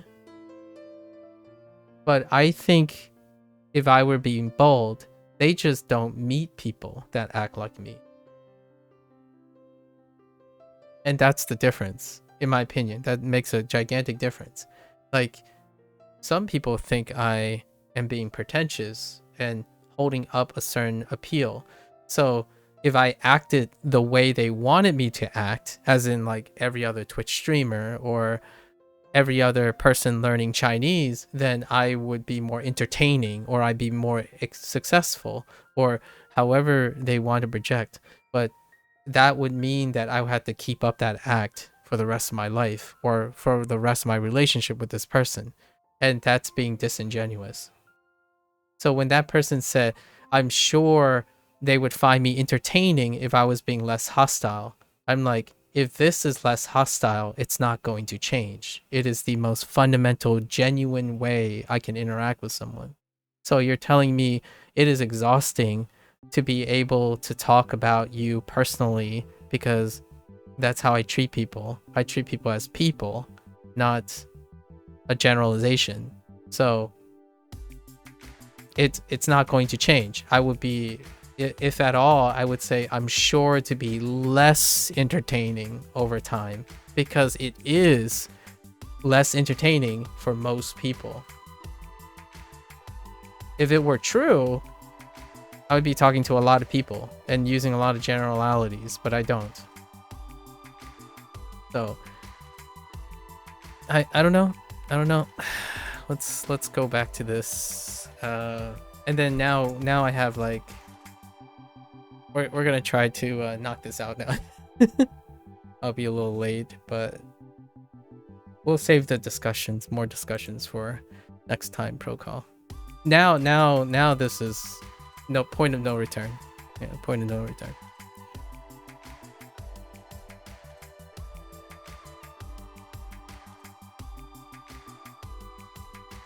Okay, I got it. Okay.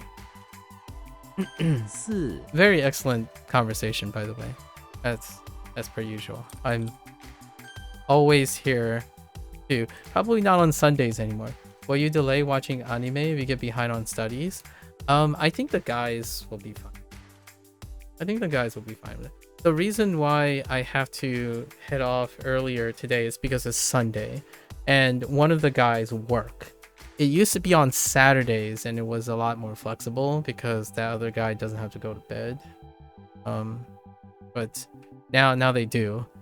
Would I cut my studies short, like if I fall behind here? Possibly. Yeah, I haven't thought about it yet. We'll try our hardest. We'll try our hardest. 连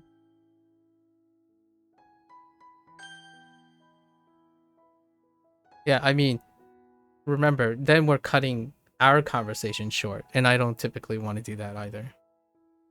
So, choices. Wait, was this still general? Wait. Yes.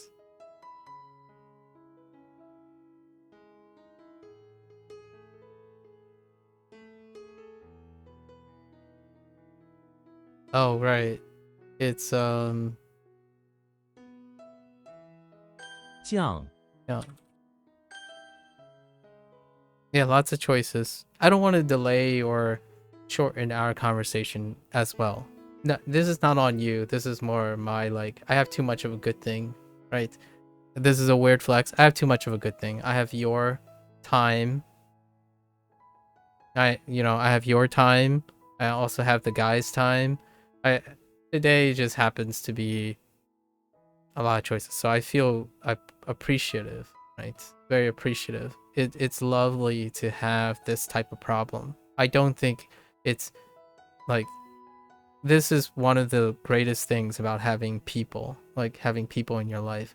Sometimes you have people around that are okay with understanding that, oh yeah, then you can go and do other things. And I hope you have things too, Procol, like things that you can look forward to and whatnot, right?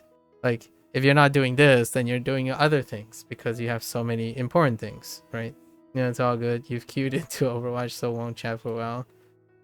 It has been a great chat, indeed.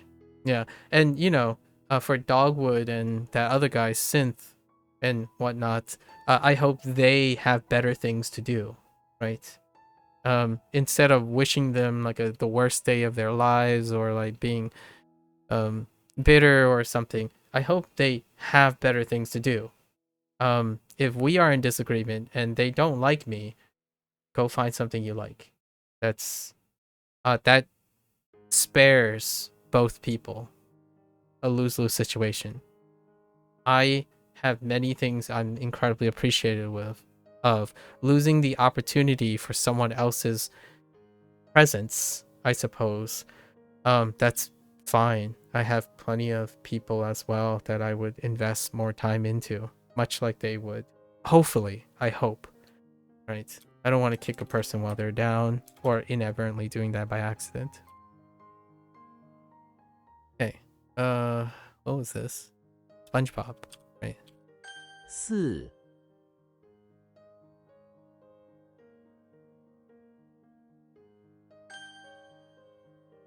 And then this was school.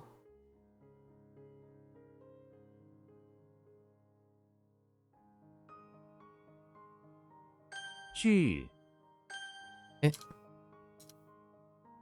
All right.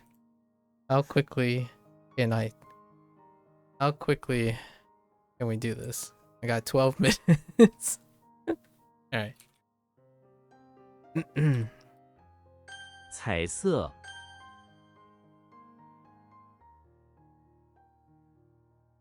老旧 这双鞋子很老旧。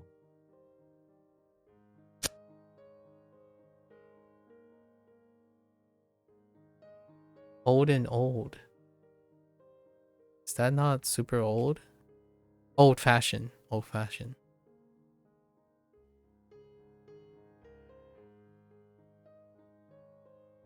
Oops. Oh, 4. 4. 香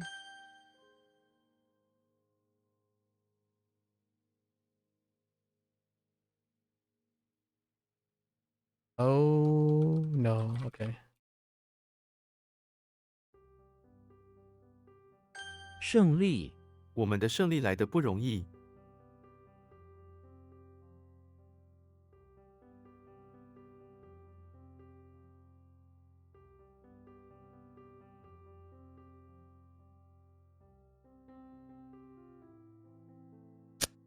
It's still victory, is it not?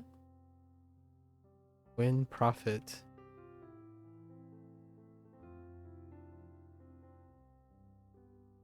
Huh.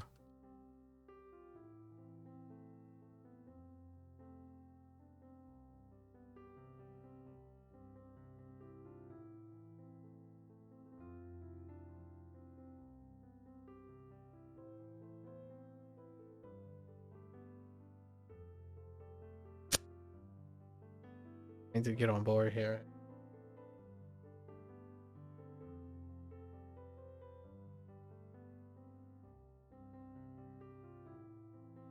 退还 租金之后会退还。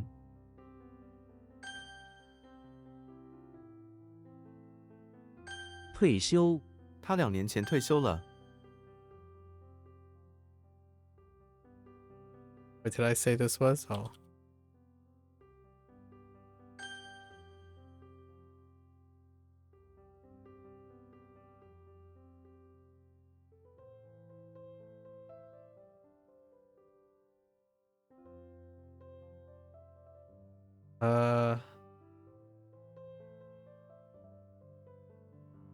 We want the other character meaning? Oh.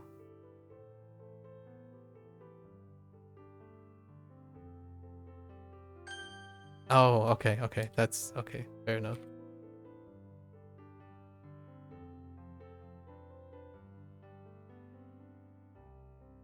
What? Wait.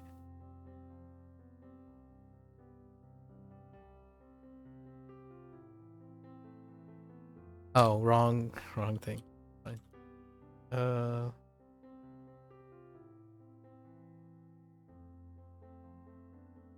仍旧他仍旧是10年前的老样子。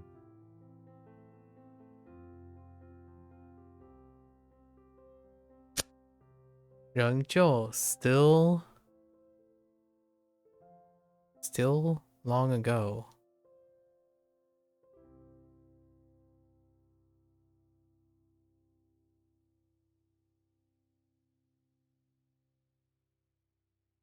立足点 建立立足点。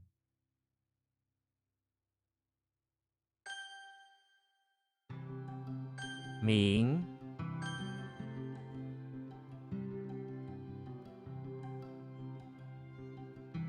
Oh no, this is not Valley. What is it?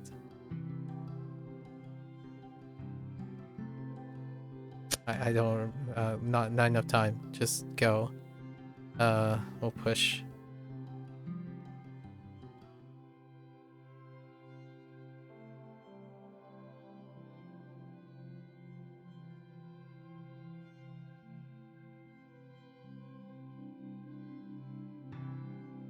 What? Oh, it's just P. Yeah. P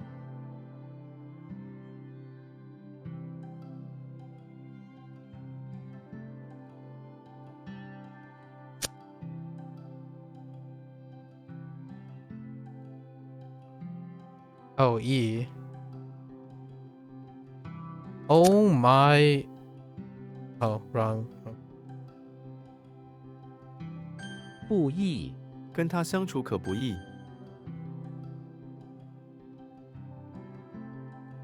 古老，这是一座古老的城市。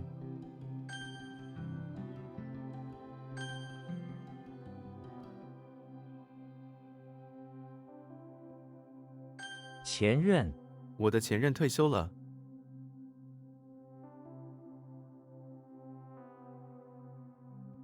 I can't spell.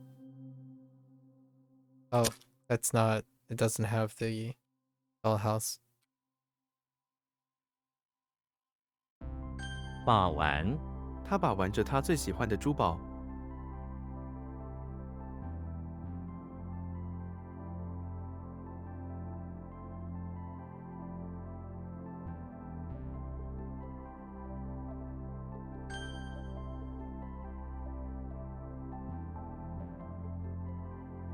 推动，推动社会向前发展。食材，高质量的食材。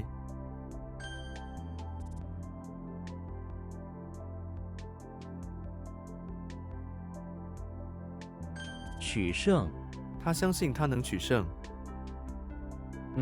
取胜 take win.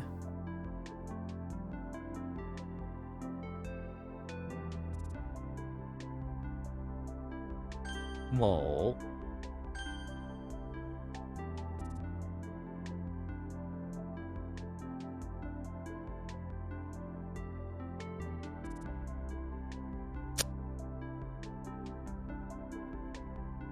，Oh, da.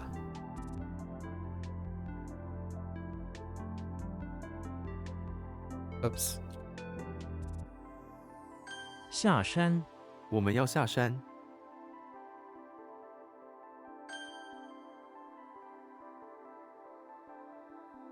反对，我反对这个提议。Negate, right? Oppose, I guess. Maybe like oppose.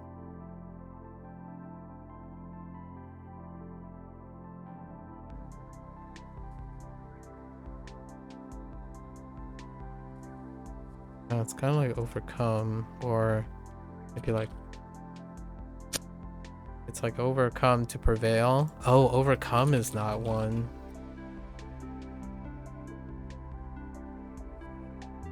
Interesting.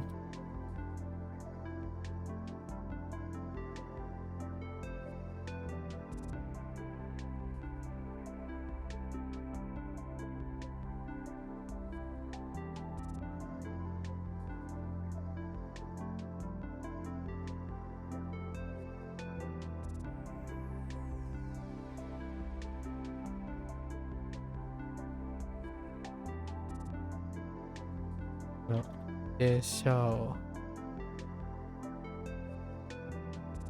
介绍所，职业介绍所。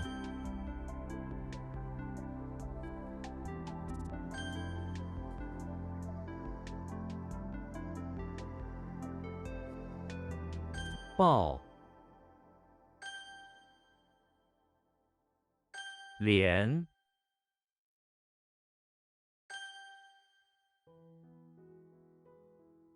差点，他差点哭出来。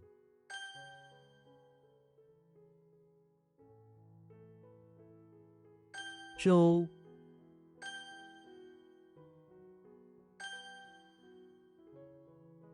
些、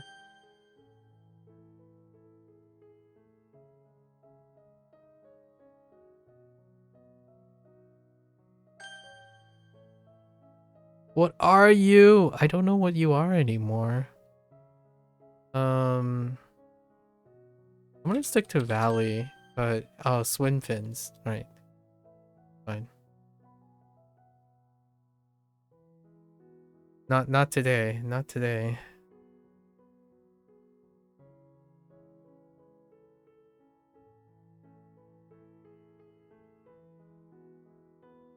挺身、挺身还击，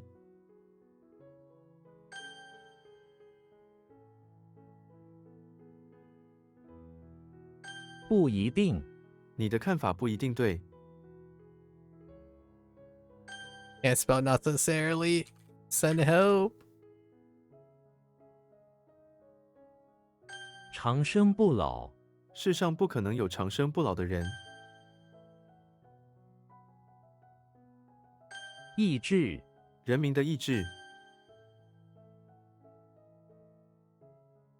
Oops. That's the wrong tone. 答复、我期待你的答复。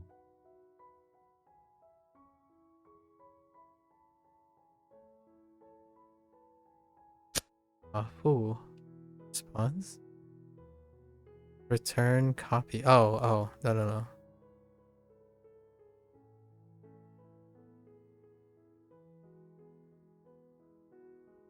蓝图、绘制蓝图，刀子、他收藏刀子，意、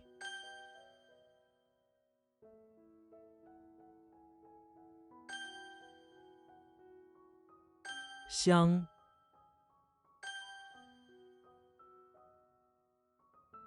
土、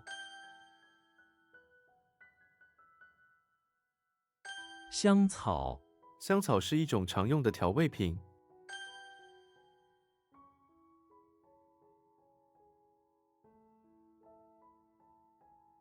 Heck. Heck.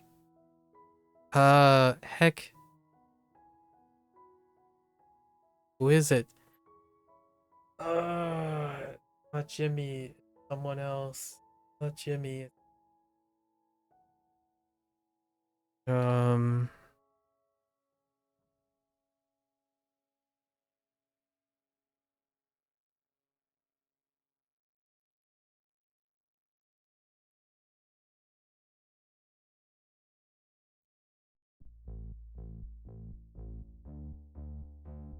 示范、我先给大家示范一下。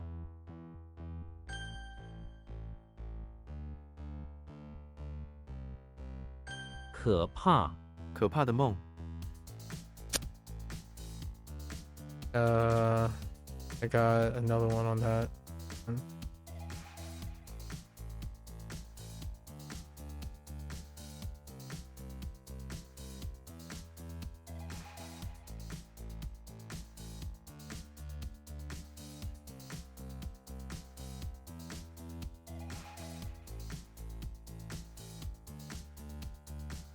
Oh, wrong one.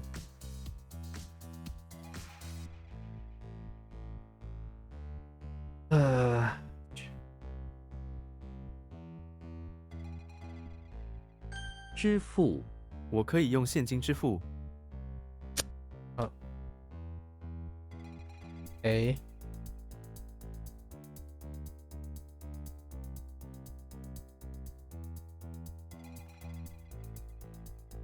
不敢当、不敢当，还要不断练习。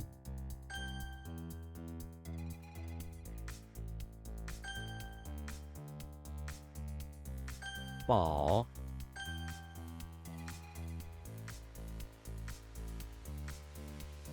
架子、把药品摆在架，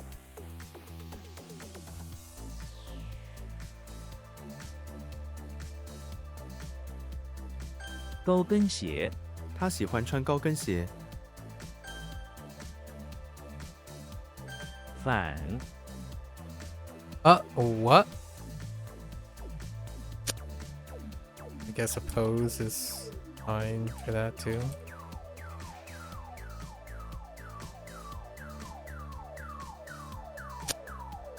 Oh, no.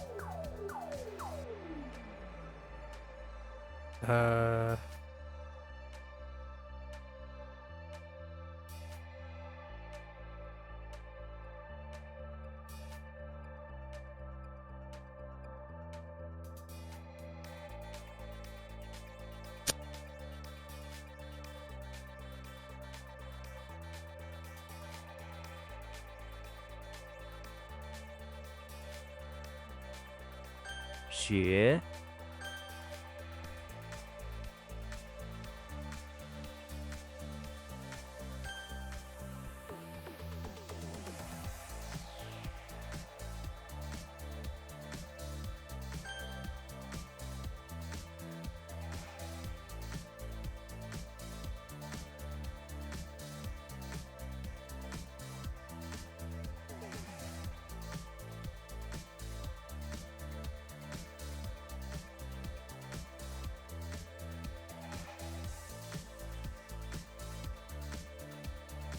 It's like reply and response. Oh. Really? Response and respond? No. That's fine. 和就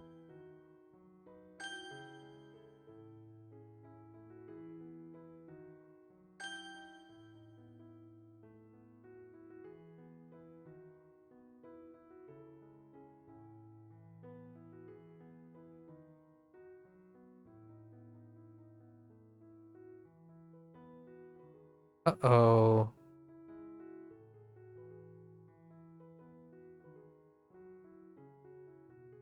Oh no. I'm drawing a blank on that right now. Gotta push. Push it. 使 This is to fly across. But why am I forgetting the...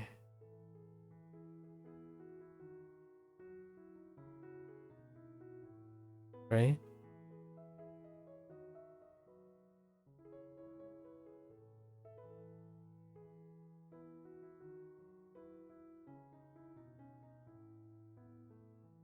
Or no?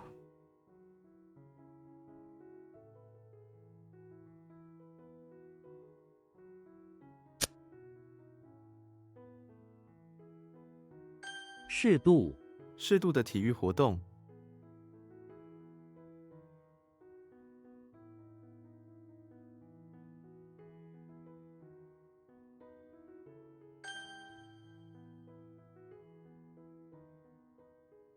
坏人他不是一个坏人，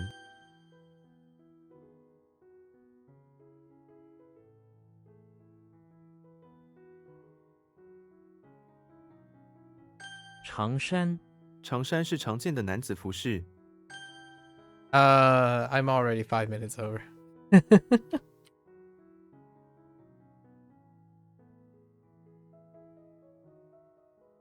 图书馆这座图书馆很安静， I'm probably gonna be an hour late.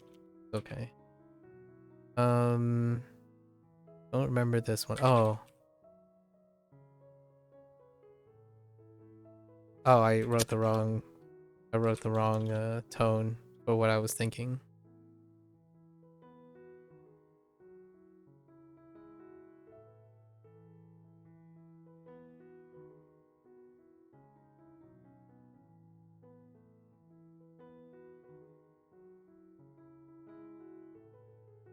漂流乘竹排漂流，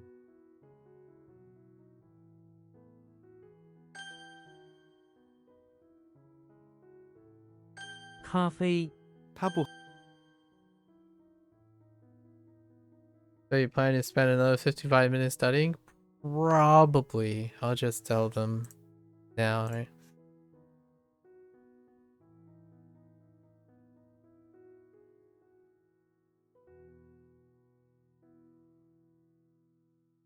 Yeah.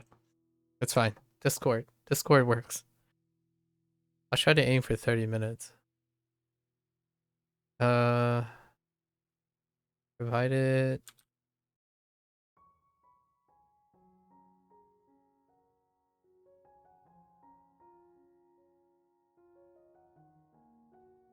接济，老人的生活费用全靠亲友接济。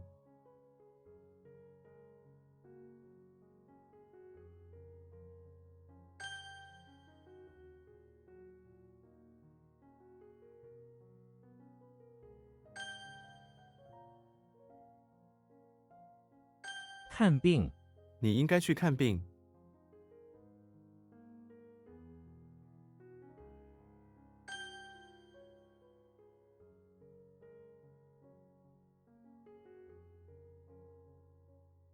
广场，时代广场位于纽约市。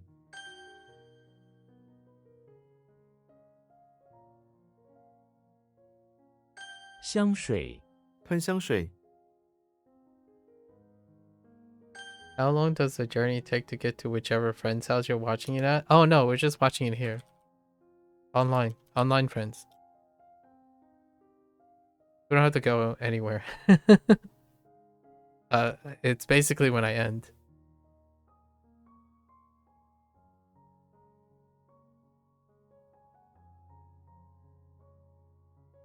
失望，他对结果感到失望。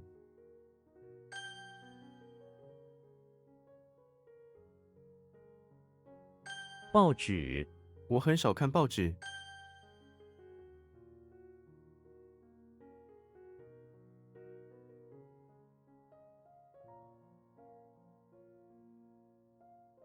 程度，努力的程度。Oh, this one was from yesterday that I thought would be a problem. Level. Oh right, are you gonna be in Discord? Wait, should I type? Yeah, that kind of thing. Mm-hmm. Yep, that kind of thing. "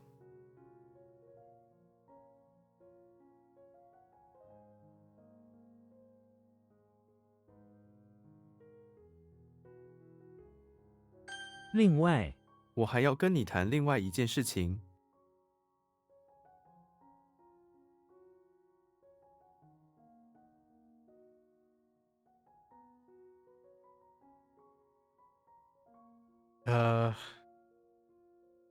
I had this. So Ling.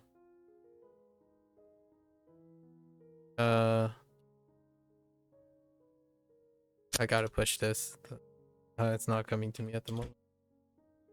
Also, how is that gonna work with watching it in sync? Let me just watch it in sync.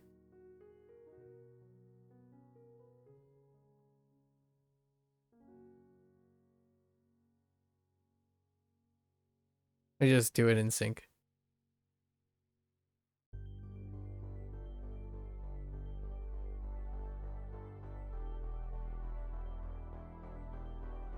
专业，丰富的专业知识。What? Wait. What? I could have sworn that was it. Wait. Drawing, yeah. Oh no. What the heck is...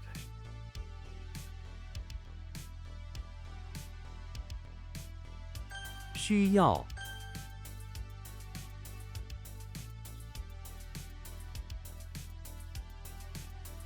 Yeah, I guess that, I mean, how do you count down and you play at the same time, or someone screen share? Either works. Either works.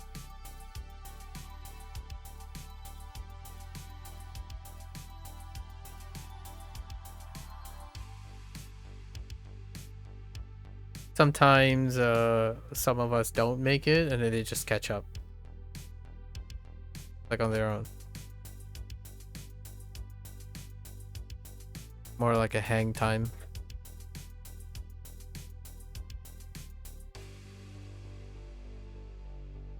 社会，每个人都应该关心社会。台，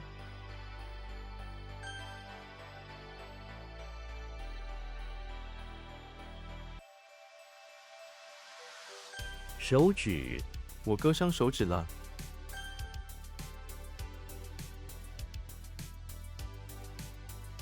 No, I mean like sometimes they just watch it on their own in case we don't make it. Let's just catch up, like fill in the blanks. Like they could like start watching and then I'll just watch in retroactively. You don't have to watch it in order per se. Well, at least I don't have to watch it in order. Special business. I can't think of this right now. Specialized, yeah, specialty.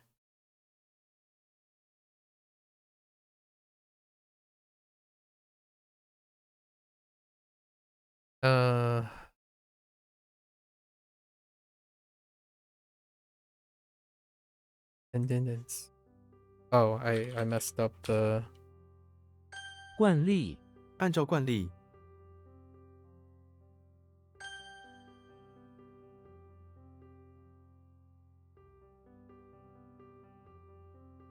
分配、均匀分配工作，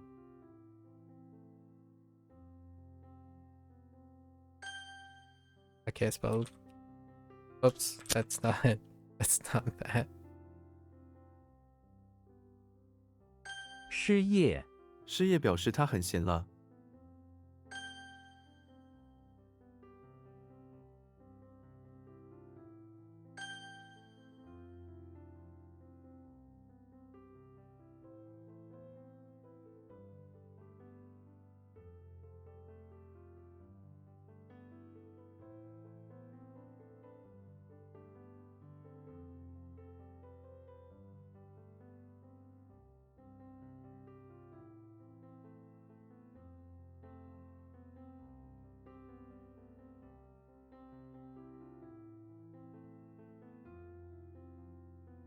More out.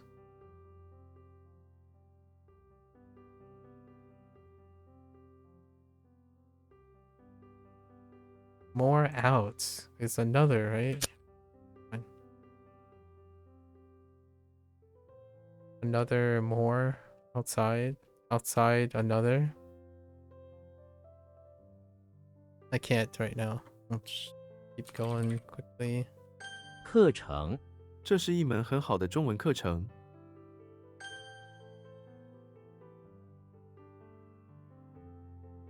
集合、在火车站集合，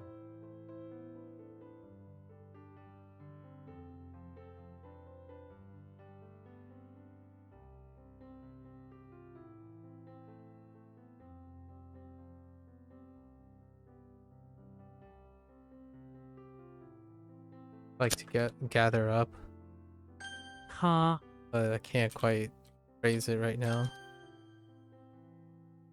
And I still didn't get this.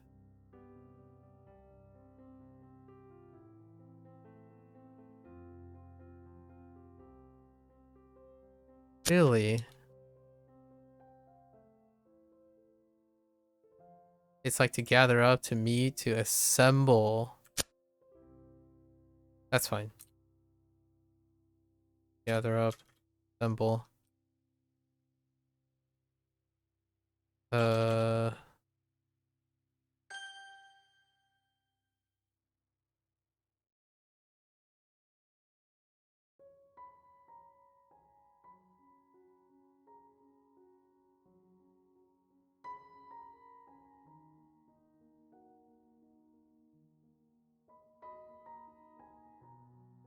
社区、社区活动中心，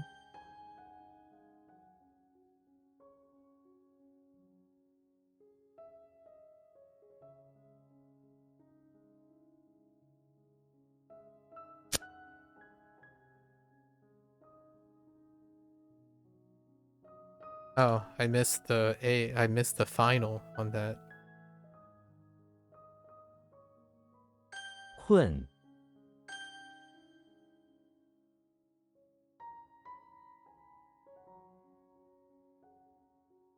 鲸鱼、那条金鱼快死了。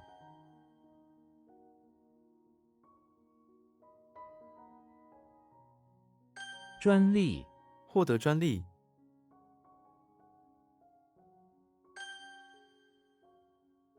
Whoops. That's how that works.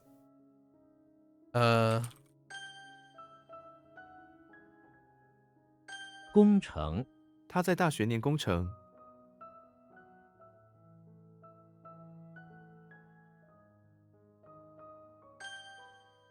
okay.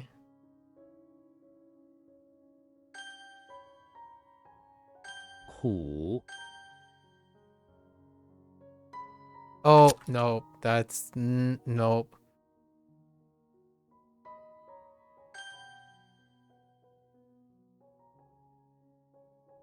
不，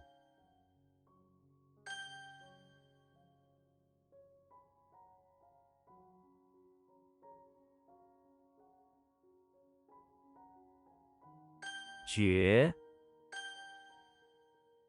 You forgot to ask earlier when you talked about your sister. Is your sister older or younger? I have a younger sister, although they are 9 months younger than me.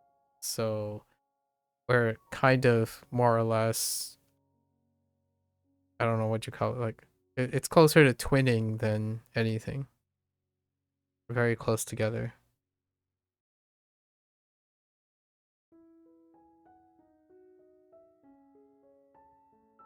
I know that sounds like, but that's almost a year. But oftentimes siblings that are so close together in age tend to feel less like older or younger. We rarely see ourselves as dramatically younger or older. Although she is, she's my sister, so she's my parents' daughter, and then I'm my parents' son, so that's what differentiates them. But yes, she is younger, younger sister. However, most of our life decisions and stuff overlap at the same age, very similar age. And your mother must be struggling to go through the pain of popping you out then nearly. I don't know how it worked. Oh, it did. Well, it's like the maximum thing. My sister was premature. So apparently she was 2 months premature. So it would have been the same amount. Technically, we were in the same school year for the beginning. And then she became one school year apart. But supposedly, normally, we should typically be in the same school year, but because of when she was born in the calendar year, we were school year apart. I'm a March baby and she's a December baby, so it flanks the school year. I'm at the end of the first half and she's at the beginning of the second half, so it straddles the school year, so she can't be in the same school year. But originally it was started in the same school year, because if I started then we would be in the same school year. Like if I were held back, for example, like technically I'm at the end of a school year or close to the end of the school year. Yeah, September. Is it September? Yes, it is in September, August and September. So we were technically not split by school year, but then it did happen. Yeah. Very, very similar things. Oops. What? Oh, this is branch, not temple.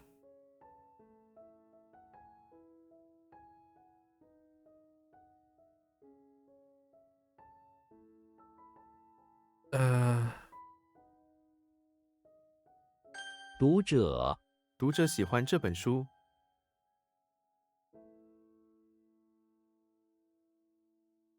oh no, what was the right thing? Oh yeah, it was sparks, right? 消，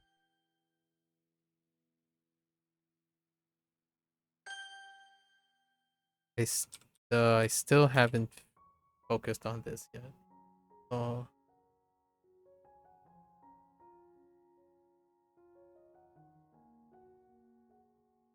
Yeah, no, that's not it. This is to fly across, right? Yeah, it is fly across.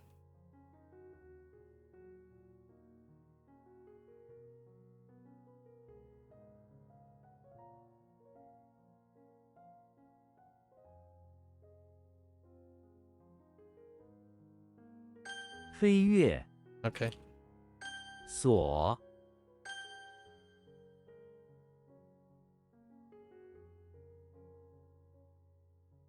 重 Whoops. I missed the D. 百分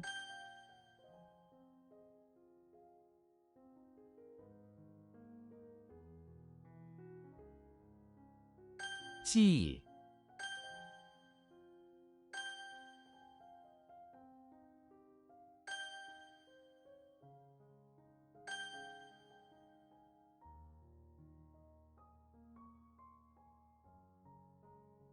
失去失去平衡，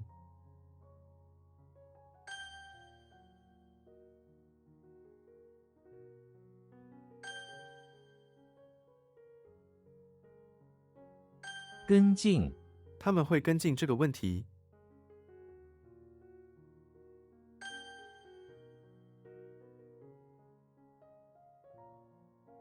危及危及儿童生命，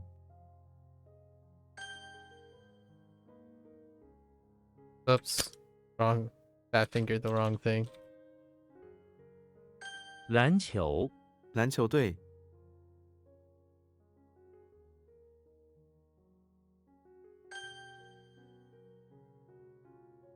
闷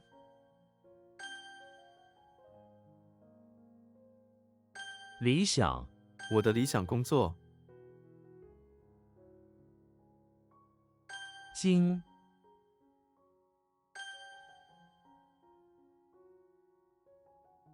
手术手术需要几个小时，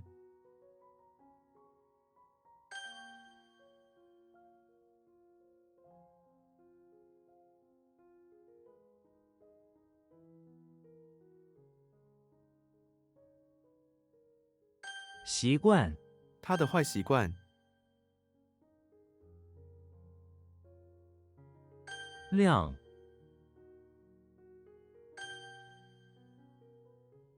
做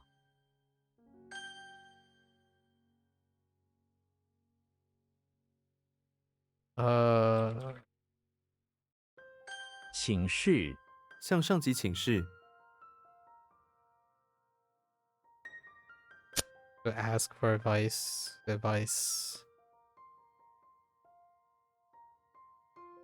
使用你会不会使用这台机器？月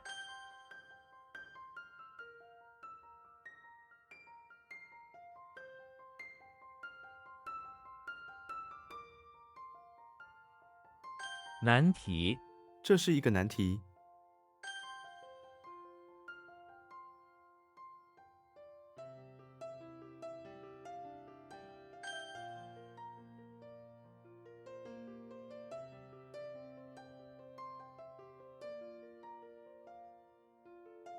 Oh wait.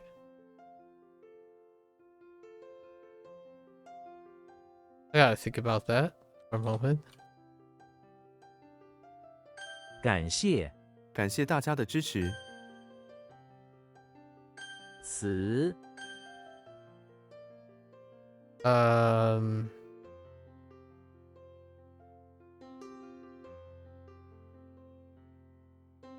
Yeah.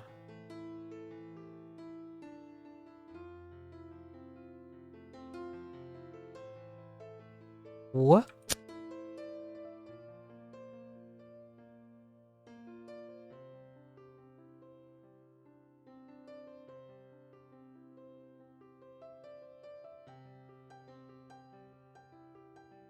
Oh, I have the wrong tone. The wrong tone. Doesn't sound right when I said it. 计算让我计算最终结果。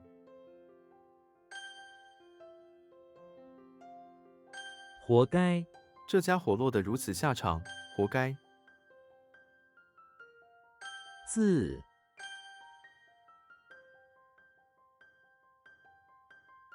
杯子杯子里的水，医院9个人被送到医院。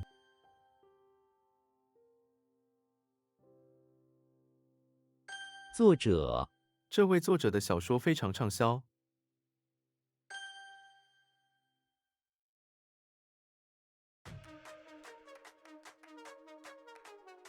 Or to advise. To ask for instructions. Yeah, to seek advice. We have so many for this one, huh? Or instructions. Yeah. Oh, 30 minutes? Yeah, okay. Let's sum up this stuff and call it a day.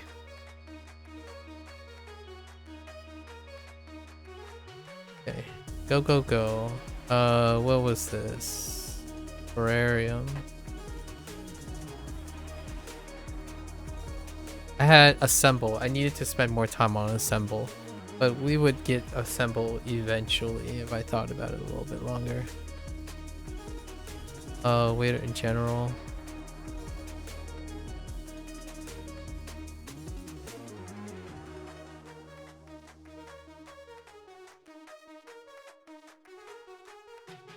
Okay.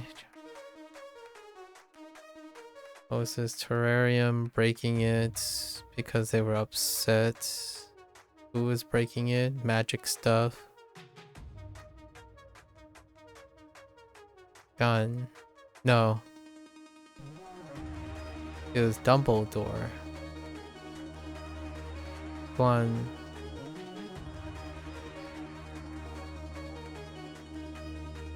Lian.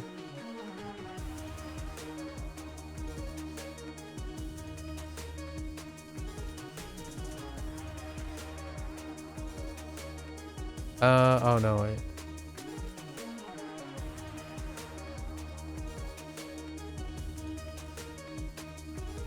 It was... Ooh, it was Jian.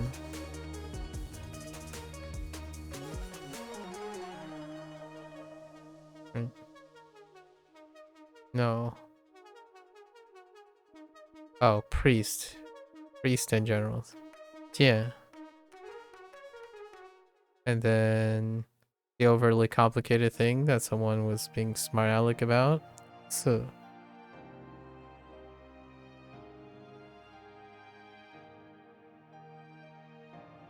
And then...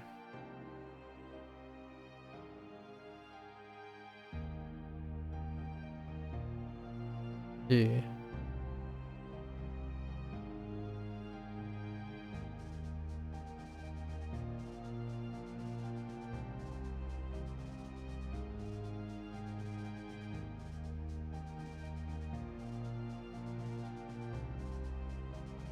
Yeah, good.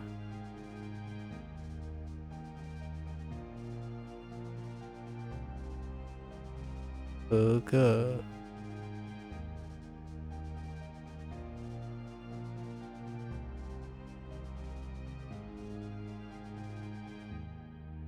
Bit pattern. Oh yeah, qualified. This one's gonna be a problem in the future.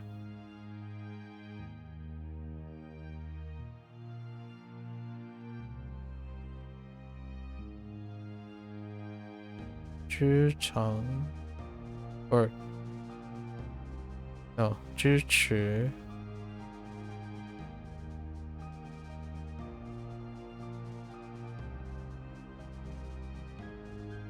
Bao chi.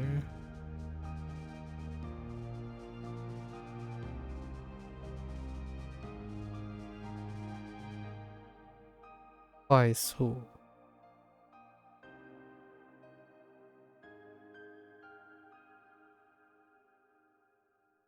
Su du.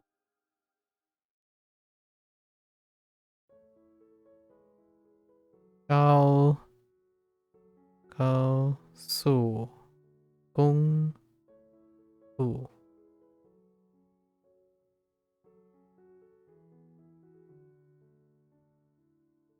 Ya su.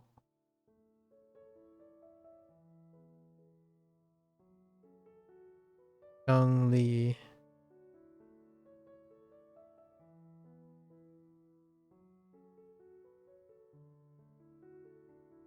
营房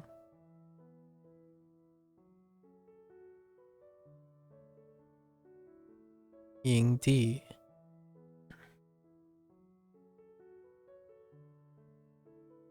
将开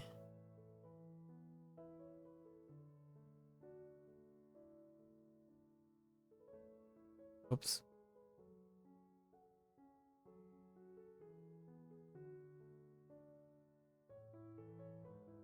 将开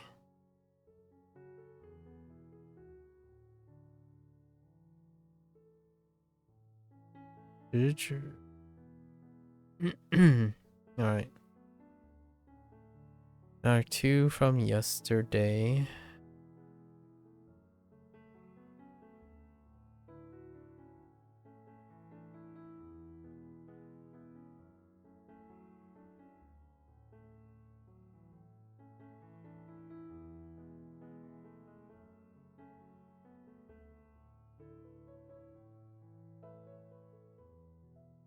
Yo. Old. Ran out of no croissants, right? No croissants. The old flowers. I think this one's fine. Then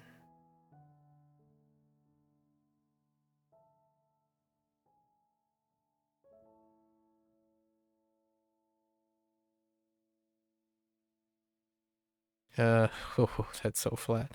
That's fine. 意志, which is aspiring to an idea. Aspiring to an idea requires willpower. Yep. And we got this today, so no problems.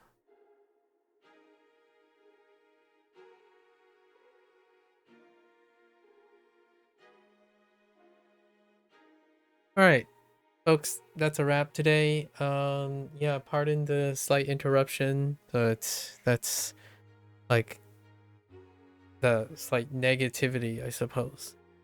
But yeah, great conversations. Thanks again, Prokol, for hanging out and chilling. We are gonna have to unpack quite a lot in the future.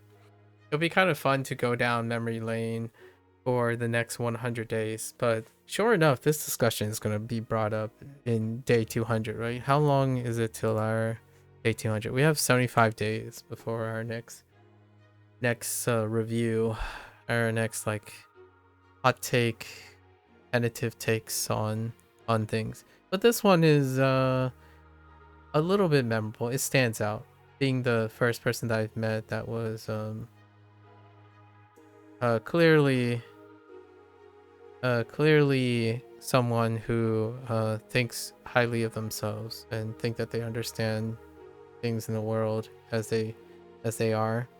Hopefully they find a company that also believes in the same way. You were gonna make a dark joke, which I won't, but I'm curious as to what you would do if someone said that if you don't keep streaming, they would do something like jump off a building. I would probably go help them go find support like right away. I probably keep on streaming, but I would probably stop everything and try to get them the help immediately. And yeah, that's probably it. Actually, probably best to bank that question until next stream. No, it wouldn't be much of a change. Like, it's you're asking extreme questions, so they have straightforward answers. Extreme questions have straightforward answers, whereas nebulous questions have lots of wiggle room to discuss. If someone says that they're about to do something very, very detrimental to their health, I would probably do everything possible to get them help right away. Yeah, ultimatum, like reach a desperation for help by producing an ultimatum. I don't want to be in that situation, obviously, but I've already been in that situation several times. Not on stream, obviously, not on stream, but I have been in situations like that already, and one of them involved getting up at like 3 a.m. in the morning and driving across a state border to have the person meet up with their family. so that their family could admit the person temporarily to a rehabilitation center, which I was told also had some premeditated problems. They as far as I know, they're healthy. I really do hope that they're incredibly healthy.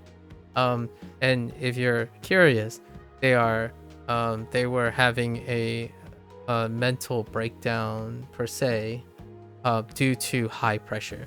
They're incredibly high achieving. They were way more successful than I was, academically, career wise. They had everything going for them. Right. I'm sure you probably heard this. We have a little bit more. We have a little bit extra time here. I'm sure you've heard these types of stories before. You can be incredibly brilliant, a genius, in fact, even incredibly fluent in the language and competent, but exercise zero emotional intelligence about the self and others around. But in this case, this person had incredible emotional intelligence outwardly, but they did not have a lot of balance or checks for themselves. It's a story probably to me as old as I've been alive. One that is incredibly exuding empathy on the outside, but lacking or like attempting to prioritize empathy over self-love, like self-care. So it's obviously lots of pressure on the outside really early in the age, and then I just happen to be. It's not surprising to me because I self-select into this, right? It sounds common, but I'm not trying to make it sound common. I don't actually think this stuff is common, but it is common when you're around that situation. So when you're around people who are incredibly high aptitude and learning and coming from a background that is incredibly privileged. Yeah, I'm not saying you can excuse people who are lazy and like have been given the world and their family are successful. That can happen too. But there are also people who are have really loving parents, super privileged. The parents unintentionally might place a lot of pressure, or they might place a lot of pressure on themselves, and then that leads to that situation too. Again, statistically rarer. However, within a selective group, as in like if you're selected in yourself, it's kind of like the internet. How do you feel like something that's rare happens all the time? You gather into the groups. So is it rare for language learners, for example, to feel a certain way about learning and then intelligence and fluency? Yes, it is. Because if you surround yourself with that and then you don't spend your time interacting with other people outside, it may feel like everything. So for me, I do want to emphasize this was a rare situation. However, I don't think it's as rare. The distance between someone who is entertaining those ideas versus someone who's simply depressed and wants, like, the distance, the time it takes from someone who is chronically depressed to reach a point in that state where they start having premeditation. It's very subtle, but it happens rapidly. As a personal share, I had these thoughts like when I was younger. It happens all the time. Like you ask yourself, you have intrusive thoughts all the time. You're driving down, you're working day in, day out, right? And then you're driving home for the vacation. This is an actual real anecdote. You're driving home. It's only a 2-hour drive, right? Go home for the holidays, and the first thing you thought about when you're crossing the bridge is it would be easier just to drive off that bridge, right? So these things do happen, and I say this with earnest that I have experience with these things. So, being the person I am today is a result of being able to negotiate and all that. And you might be thinking, well, why would you think that? Your life must have sucked. No, it didn't. I was at the peak of my performance. Like, I managed to get into one of the best schools in the country. Everything worked out for me. like from ground zero. Like I got lucky a lot of times in my life. I turned myself around, like turned myself around as in emotional intelligence and all that. I had all the privileges that it happened, but that doesn't stop people from sometimes losing sight of themselves. So, right. And now it would have been like, one would say you could sympathize, you can offer your sympathy to me when I was younger, but I wish I could do that for others now. But that's kind of what I do, what I want to do now. I want to be that other person to make that period shorter. I think many people, if not most young people nowadays, may have entertained those types of ideas jokingly. Like jokingly. In fact, I think they even use it as euphemism, like dark jokes like that. I'm not saying dark jokes are not cathartic or anything, protocol, but using that can raise some level of awareness. I honestly would, like, here's an even cynical perspective of your little your example. What if this person said that and they were joking, but they got me to do something that was like a scam? Like they deliberately used my time. I'm like, I that's a good use of time. I would prefer someone that is willing to at least joke and express it than not at all. The most dangerous aspect of this type of like darkness, like sadness in people, is when they have zero ability to emotionally express something outwardly, because you can't tell. And of course, this is ending in a very somewhat subtle way, but when you have a question about a loved one or someone around you and a friend, right? Being observant of their behavior and their behavioral pattern is the closest thing you'll get to being able to tell if they're declining in mental health.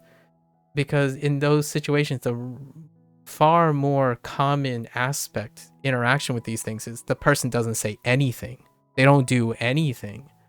So honestly, when someone did make this comment before to me, Procol, so they offer these ultimatums as a way to get an answer. I would prefer to be fooled by someone having a dark inclination and investing in that than not at all. So it's great if I can help the person when that person needs help.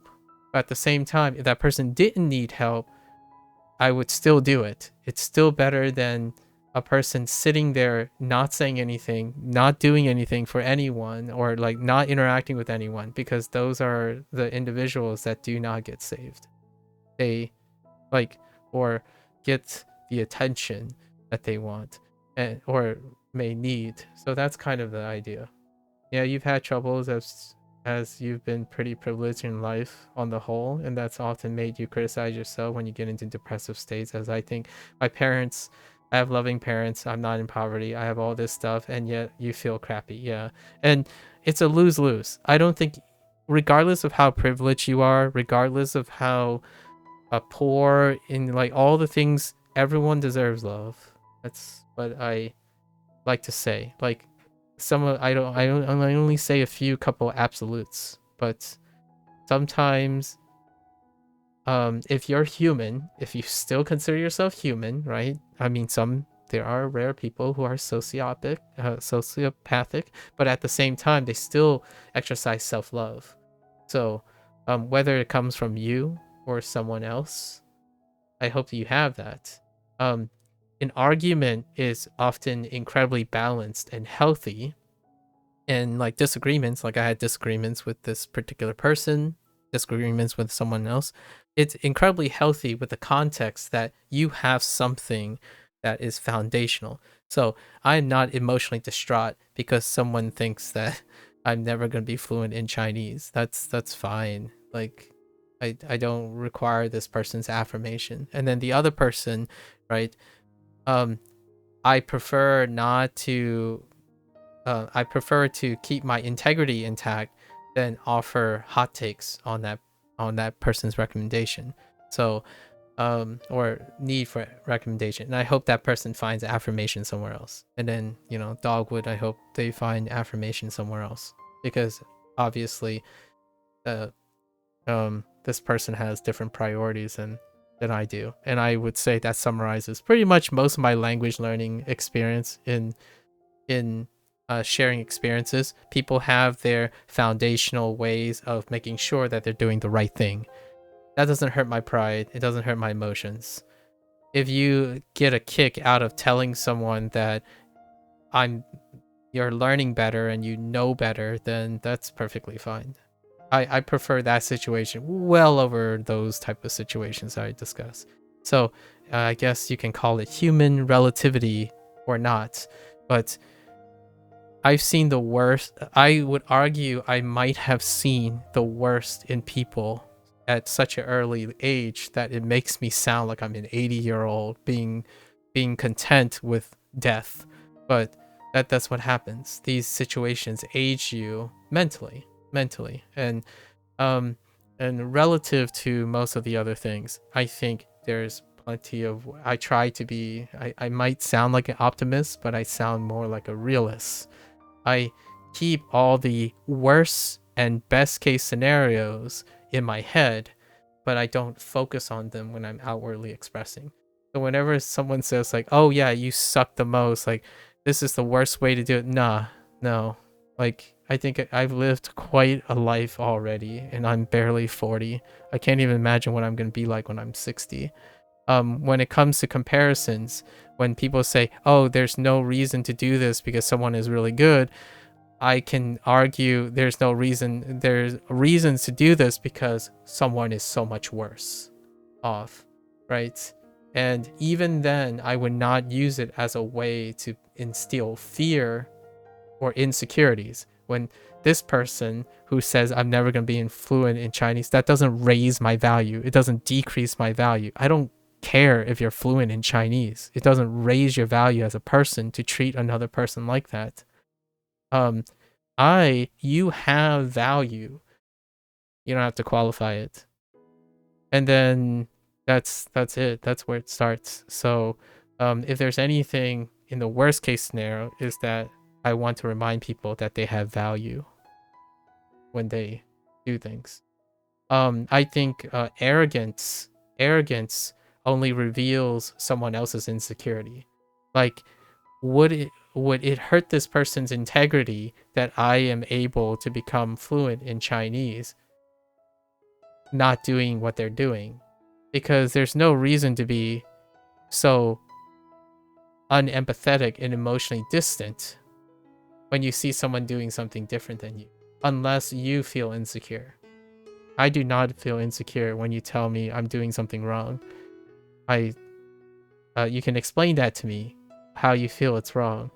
There's, and I will only become stronger with that information, right? I can explain what is inconsistent between my point of view and your point of view, which is what happened yesterday, and it was seen as hostility. And then this is probably the same case. I do not like boast around and walk around and tell people, "Oh, I've been worse. I've been better. I know better." I share when someone asks. I share when people share.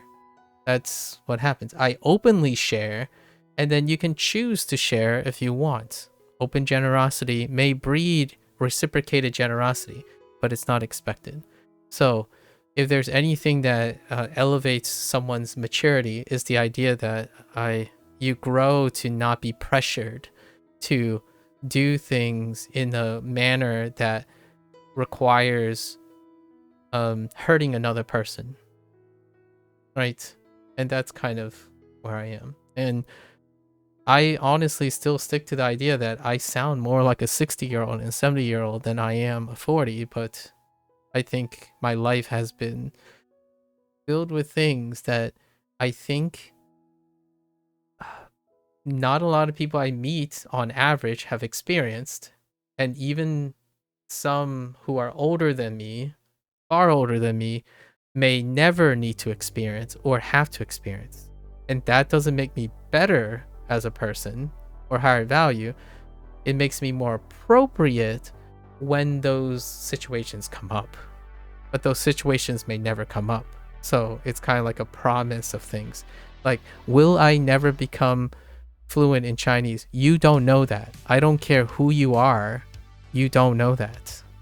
You have no idea what the shape of the future is, at least in my opinion.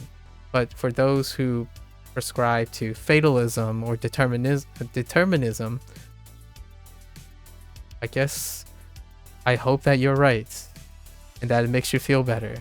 I know one thing that you can't be right about is that I would be upset if your prediction comes true. Because I'm often not upset. I don't spend my time worrying about a future. You stay and watch some more. Oh, hey, Dog was still watching. Okay. I didn't mean to be hurtful. All I was saying was the mnemonic itself seemed more complicated than memorizing the character itself. Also, you have good writing. Well, thank you. I hope you. I didn't mean to be hostile. If that's if that came off as that. But yes, I agree. The mnemonics do they are more complicated. That's no argument there, Dogwood. Like, I agree with you. It is more complicated.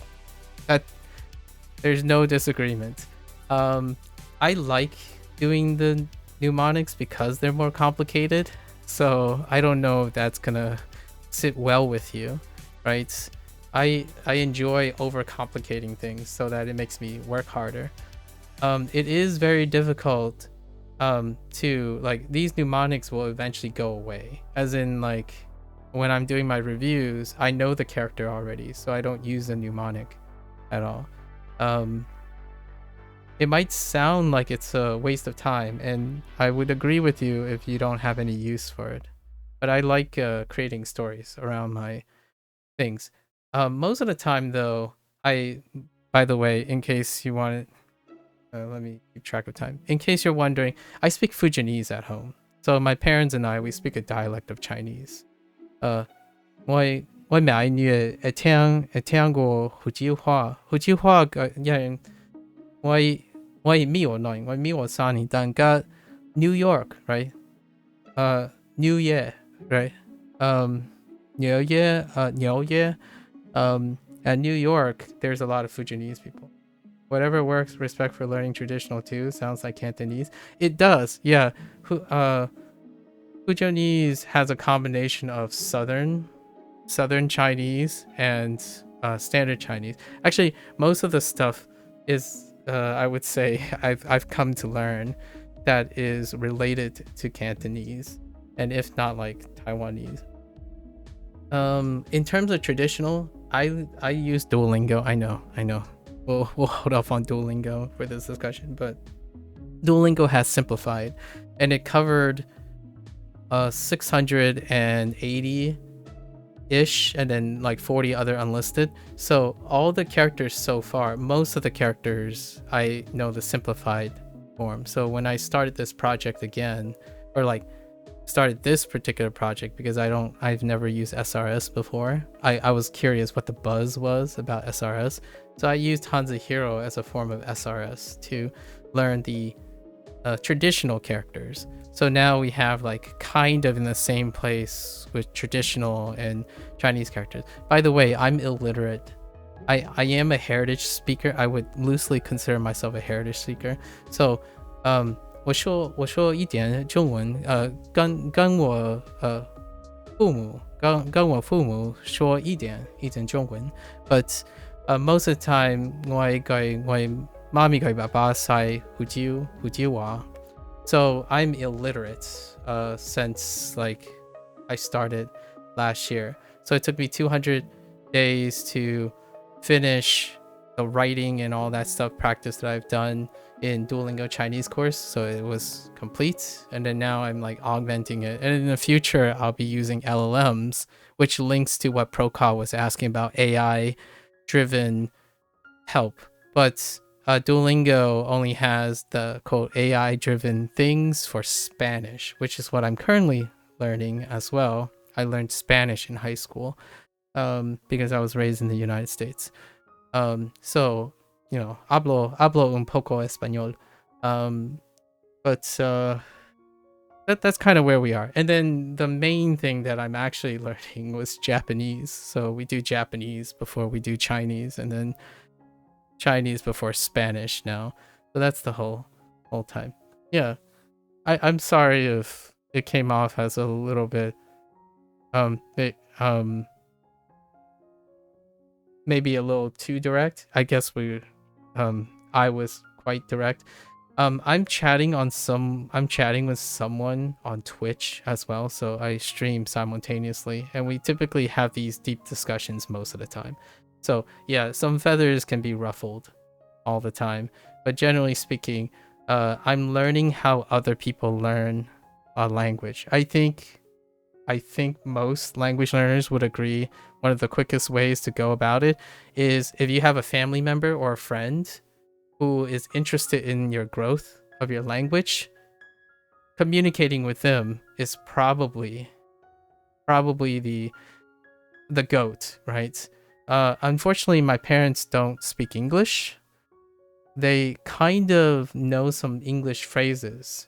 So, and then Fujonese is not taught formally, and it's not written as well. So, because I'm a heritage speaker, I can't read Chinese characters at all. So most of the time, whenever my parents speak to family friends and stuff, they speak in a mix of Cantonese, Mandarin, and Fujonese. But specifically, me and my parents speak Fujonese. Most people speak in Cantonese or Mandarin.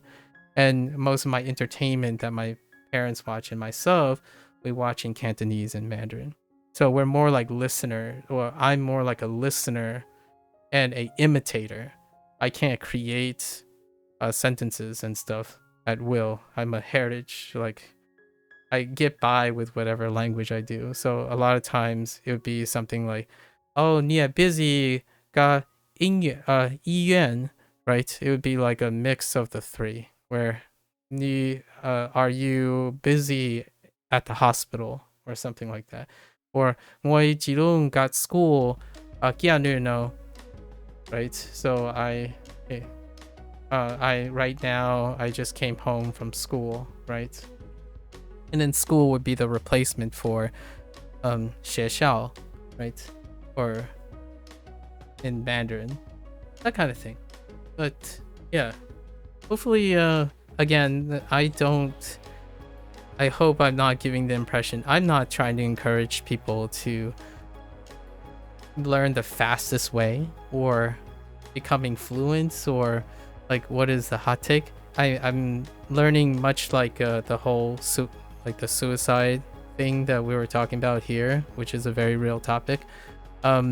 Most of the time I'm sharing my experiences, participating in what other people are doing. So SRS, Wanikani, and HanziHero, and Anki are very, very popular methods, but I've never used them before.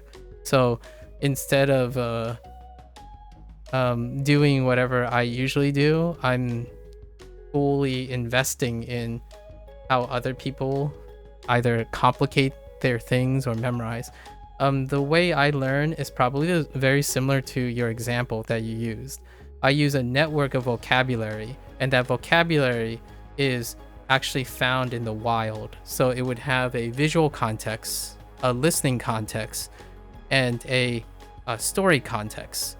So then all those story contexts will then evaluate those vocabulary words, and then you would ascertain what the character is by that. This way, the bottom-up approach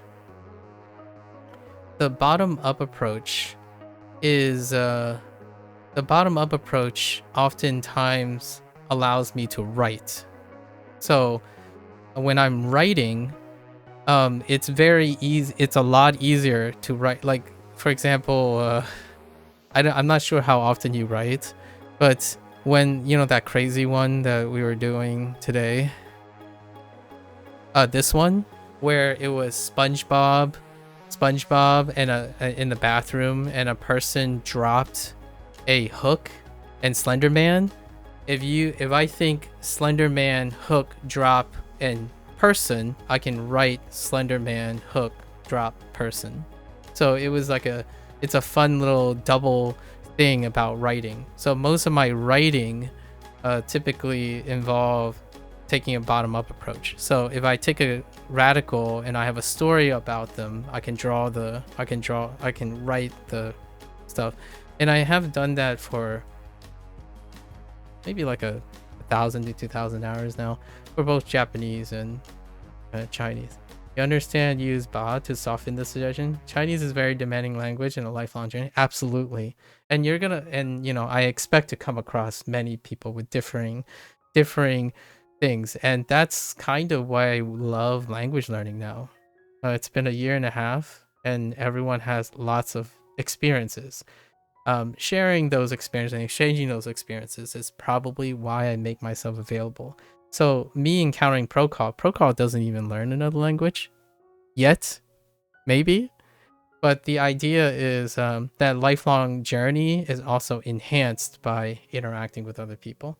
I don't have native speakers in my life outside my parents, so I'm not like speaking Chinese or Mandarin or Cantonese to anyone else, but maybe in the future. But I like the idea of using multiple languages at the same time, largely because it's inviting. I get to talk about AI, people's feelings, and all that. The main focus of most of my shared experiences is sharing experiences. Otherwise, personally, as a pragmatic person, I suppose, and raised by Chinese parents, it would be a waste of time to live stream your language learning experience if you're not expecting to digress and spend most of your time talking to people. You could probably study on your own or with a teacher if you have that availability. Pleco, yes. I haven't used Pleco yet. Not because it's not interesting. I'm still figuring out if I can actually show Pleco, because it would be great to do grammar related stuff. I haven't done any grammar related stuff. I've been doing grammar and anything that comes up grammar outside of my stream time. So I used Duolingo originally because Duolingo has no problems with copyright and all that stuff. And Wanikani and HanziHero follow suit. And then LLMs will follow suit as well. Pleco, not so sure. And then there's like story stuff that is not so sure as well. Like Du Chinese, for example, have written stories. And for Japanese, Satori Reader is a great one. But I don't know about the copyright stuff.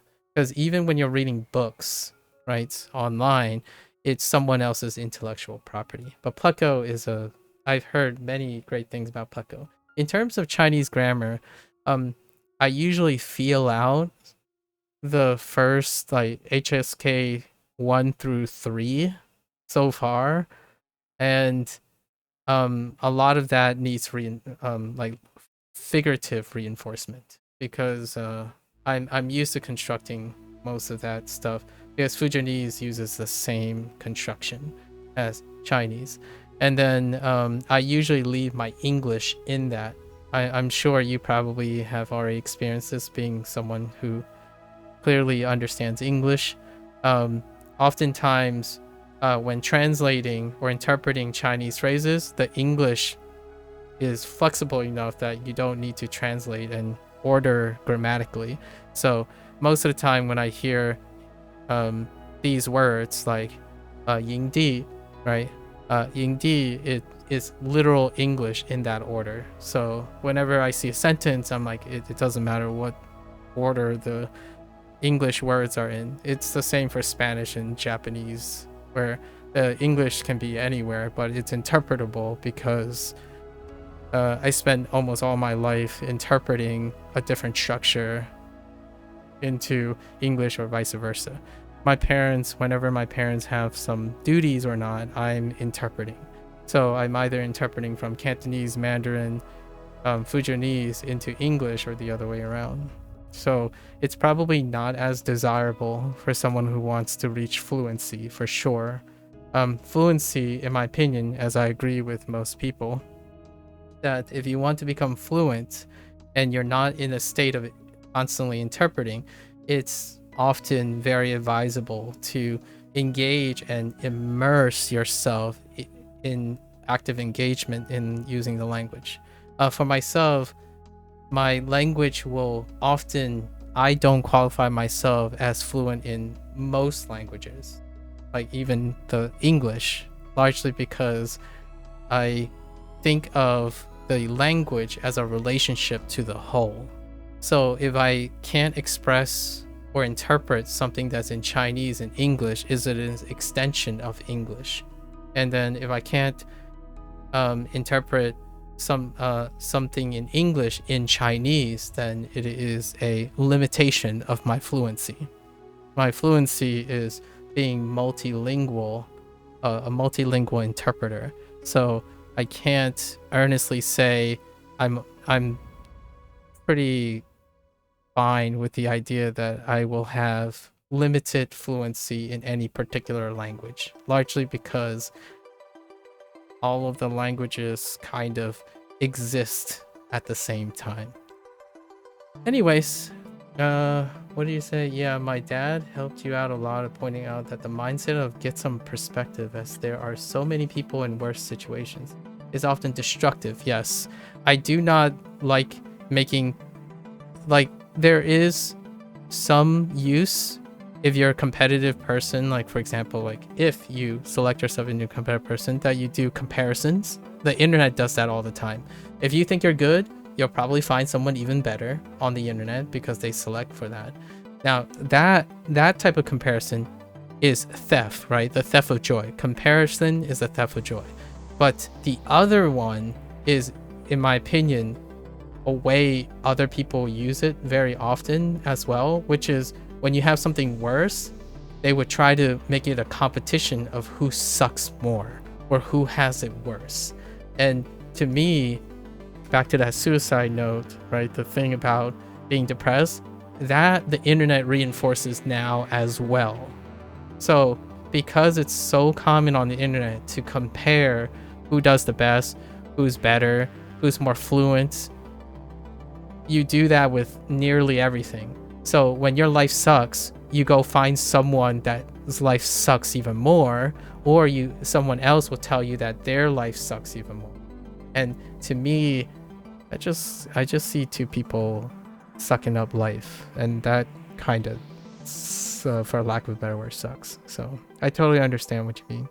It's often destructive to tell yourself, as you can tell yourself that, but then you still feel crappy even though others feel crappier. Yeah, it doesn't change. It doesn't change your situation. And also when you say, why should I do this if someone else will always be better than me? That also creates inactivity. It makes you not want to do something. So it's not going to change your relative perspective if you stop doing the thing, right? Like, oh, this person is 20 years ahead of me in my Chinese studies. I'm only 1 year, and they will always be 19 years ahead of me in the Chinese study until they die or something, for example, endpoint. But the idea is, if you do that, you're going to stop doing that, which, in my opinion, sometimes goal-oriented thinking is fantastic. It works really well when you have that, you're getting close to a goal. The idea of comparison between people, those people are moving goals. Those people move while you're moving. So being able to distinguish between a moving goal and a static goal. So oftentimes I don't mind when people say, oh, I want to be fluent in a language. Now, it gets deeper, but I don't want to elaborate too much on this. Fluency, that type of goal, is not well defined. And when it's not well defined, it becomes a moving goal, right? I thought I was pretty good at English when I was in middle school. I actually had a college level vocabulary when I was 13 years old. But then it was like, well, I already have a college level degree of vocabulary. That's not good enough anymore. Like, I need to learn more, and then more, and then more. So what happens when it comes to language, at least in my opinion, from my perspective, is that the more I learn, the more I think I need to learn more. And the more I learn, the less I feel like I know things. So oftentimes, even static goals, when people think of static goals, they might not be as static enough. So what happens is it always feels like it's out of reach. And sometimes you need victories. And that's when lots of hot take self-improvement people would say, try to look at smaller goals, like put some additional goalposts along with that goal so it can like guide you. Then those are static goals. Like, what is my goal every day on a daily basis? Get on, do my lessons, do my review, and that's one goal I have achieved today. And then if fluency comes along, that's great. Fluency might look different from day to day. After a month, it might end up looking different again and different again. So in order to get someone from being depressed, right? Here's the pivot. In order to get someone to be depressed about their situation, try to get them to appreciate what's happening in the moment. And one thing that I could say a lot of times to someone who feels unloved is that the thing you can do as a stranger is to show that there's someone that loves them, even despite being a stranger. That's more than what they believe is happening, right? So that's kind of one of the interesting tidbits. So I like to share my experiences to show that someone else have similar experiences. SRS is a very popular thing. Duolingo is a very popular thing. It may be empathetic just to know that someone else might have a similar experience, because in reality, as a singular person, you're unable to do that for everyone, right? I agree. Too many people use fluent too loosely when learning a known language. I would define it as having the same knowledge as a college-educated native speaker in all aspects. I see. Or should I say too liberally? Yes. And to quantify or like to try to make fluency for myself a little less nebulous when I exchange. My definition of fluency is a little bit lower, I suppose, maybe. It's the aspect of being able to use that language with your existing languages to be inquisitively learning things without acquiring new things. So for example, if you have enough foundational Chinese in which you can combine it with English to actively do it without like feeling you're forcing yourself, like you're scheduling yourself, you're doing things. So the fluency comes with the lifestyle change. So when one truly becomes, in my opinion, this is my personal definition, when one becomes fluent in a language, they no longer think about ascribing or scheduling or assigning a task of learning something using the language. They use it. They use the language in the process of their learning. So it becomes what most people agree with. It's a lifelong journey. So how does that mean for me? I don't have to do this to learn Chinese. I don't have to do whatever I'm streaming here. This is for me to accelerate the process, the thing I like to challenge myself to do. But I use Chinese, it's part of my lifestyle. So once a language becomes part of your lifestyle, like using English or your native language, I think it captures a lot of the feel of everyone else's, like a lot of other people's definition of fluent. You no longer think about using the language. You use it as appropriately as possible. And with your existing language and all of your other things, it comes, quote unquote, naturally to do that. So when I'm around my parents, I naturally speak and read and write the things that I have learned. And that's fantastic because I already do that. I think that's one of the biggest disclaimers that I want to give other people. I covered this in the beginning of all my language learning projects. I myself already have a lifestyle that I don't have to change into. That's part of the equation of becoming fluent. It becomes a lifestyle where you don't have to maintain it. It maintains itself. So usually when people start learning a language learning, at least the impression I'm getting is they start by using studies, scheduling and stuff, and hope to gain a lifestyle that would integrate that language learning. So they make friends with the native speaker. They move to the country of their target language. It eventually becomes part of their life. But I'm doing the reverse. All of this stuff is already part of my life, and I want it to be more comprehensible in my life. It's not any less comfortable or non-comprehensible. It's sufficient is probably the word I would use. What I'm already currently doing is extra. Most of this stuff is sufficient for me.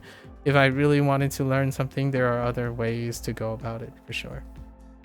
Yeah, and that's my definition of fluency.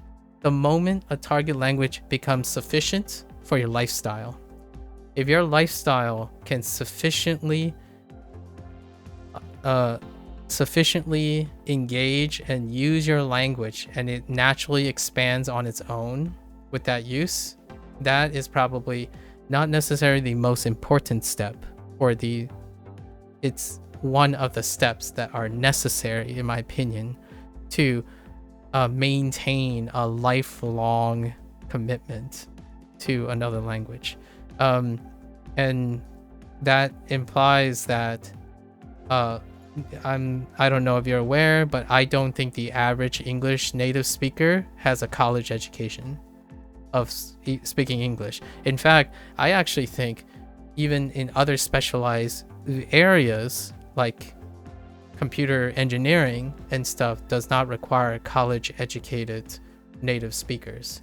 So that's kind of one of my like rebuttals or counter arguments to the whole qualification of formal education. I actually think the vast majority of individuals on the internet speak at a 10th or 11th grade English back in my day, about like 23 years ago, and that's sufficient, and they are considered native speakers.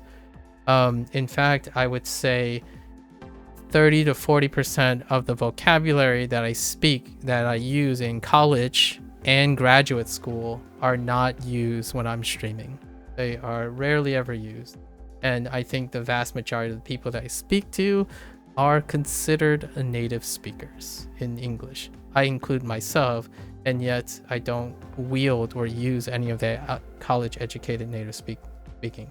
I type sometimes though. I type in college level and graduate level speaking, and that stuff is very esoteric. It's incredibly verbose, and it's long-winded, or I would say it's classically long-winded in the area of the internet. So I try not to sound like that unless I'm trying to lecture or write something. Most individuals use lower than college level English as native speakers, and based on my cursory understanding of Mandarin, that's also true for Mandarin and also true for Japanese.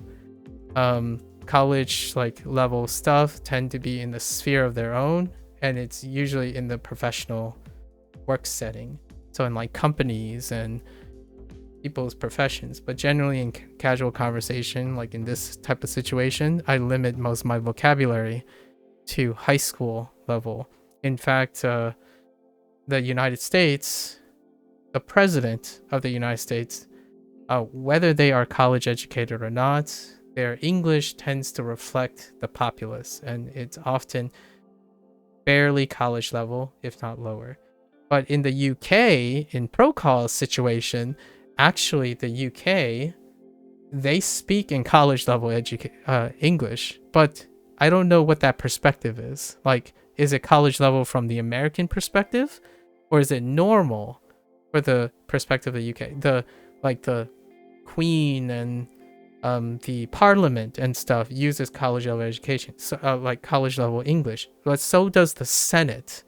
A lot of times, the Senate, the House of Representatives, to each other, but generally when they're speaking to the populace, very low level. Yeah, it makes sense. Slang is also an important part of fluency, but you won't find it in your average college English class. Exactly.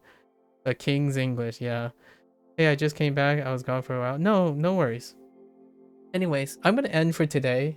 I really appreciate it, Dogwood. I tend to continue talking about my experiences, and usually it's how I reflect on my actions. So most of the time, whenever I have tons of experience, I usually hope for the best for the people I just have disagreements with and whatnot. That's how I feel great all the time. I usually do not entertain myself, like the demons inside me, I suppose. Prokal loves to challenge my demons, which is great because then I can express how I negotiate and manage my demons. I usually am someone that will take the learning experience and hope to continue to work on it. Can you tell your friend you're watching anime with that I'm sorry for delaying? Oh, no worries. No. Yeah. I'll tell them. Prokal. No worries. Okay, that's a wrap for today. Yeah, I appreciate your understanding, Dogwood. Unfortunately, or fortunately, others may not, and I'm happy that you continued, and that's cool. And obviously, no obligations to be like dependent or anything. It's great that we were able to have a like a closure. All right, folks. That's a wrap for HanziHero and for Chinese for the stream today. If you're gonna watch this later, 谢谢, right? 感谢.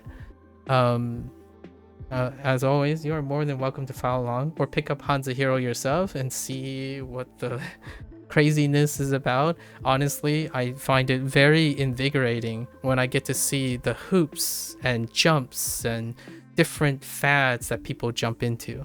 Right, we're watching the spin-off, the last season, the disappearance of Yuki-chan, or yeah, I think Yuki-chan in the Haruhi Suzumiya like saga of Prokal. It's a slice of life romance comedy. Yeah, and anyways, yeah, so feel free to follow along. You can try it for free for the first 100 characters if you want to see how crazy and complicated people go through to learn language. I like that. It makes me I hope to be a better counsel or a teacher, because then you can like throw in random things. And yeah, so until next time, stay safe, right? Stay safe, stay healthy. I'll catch you guys on the next one. 大家下次见, right? See you next time. Yep. Bye bye.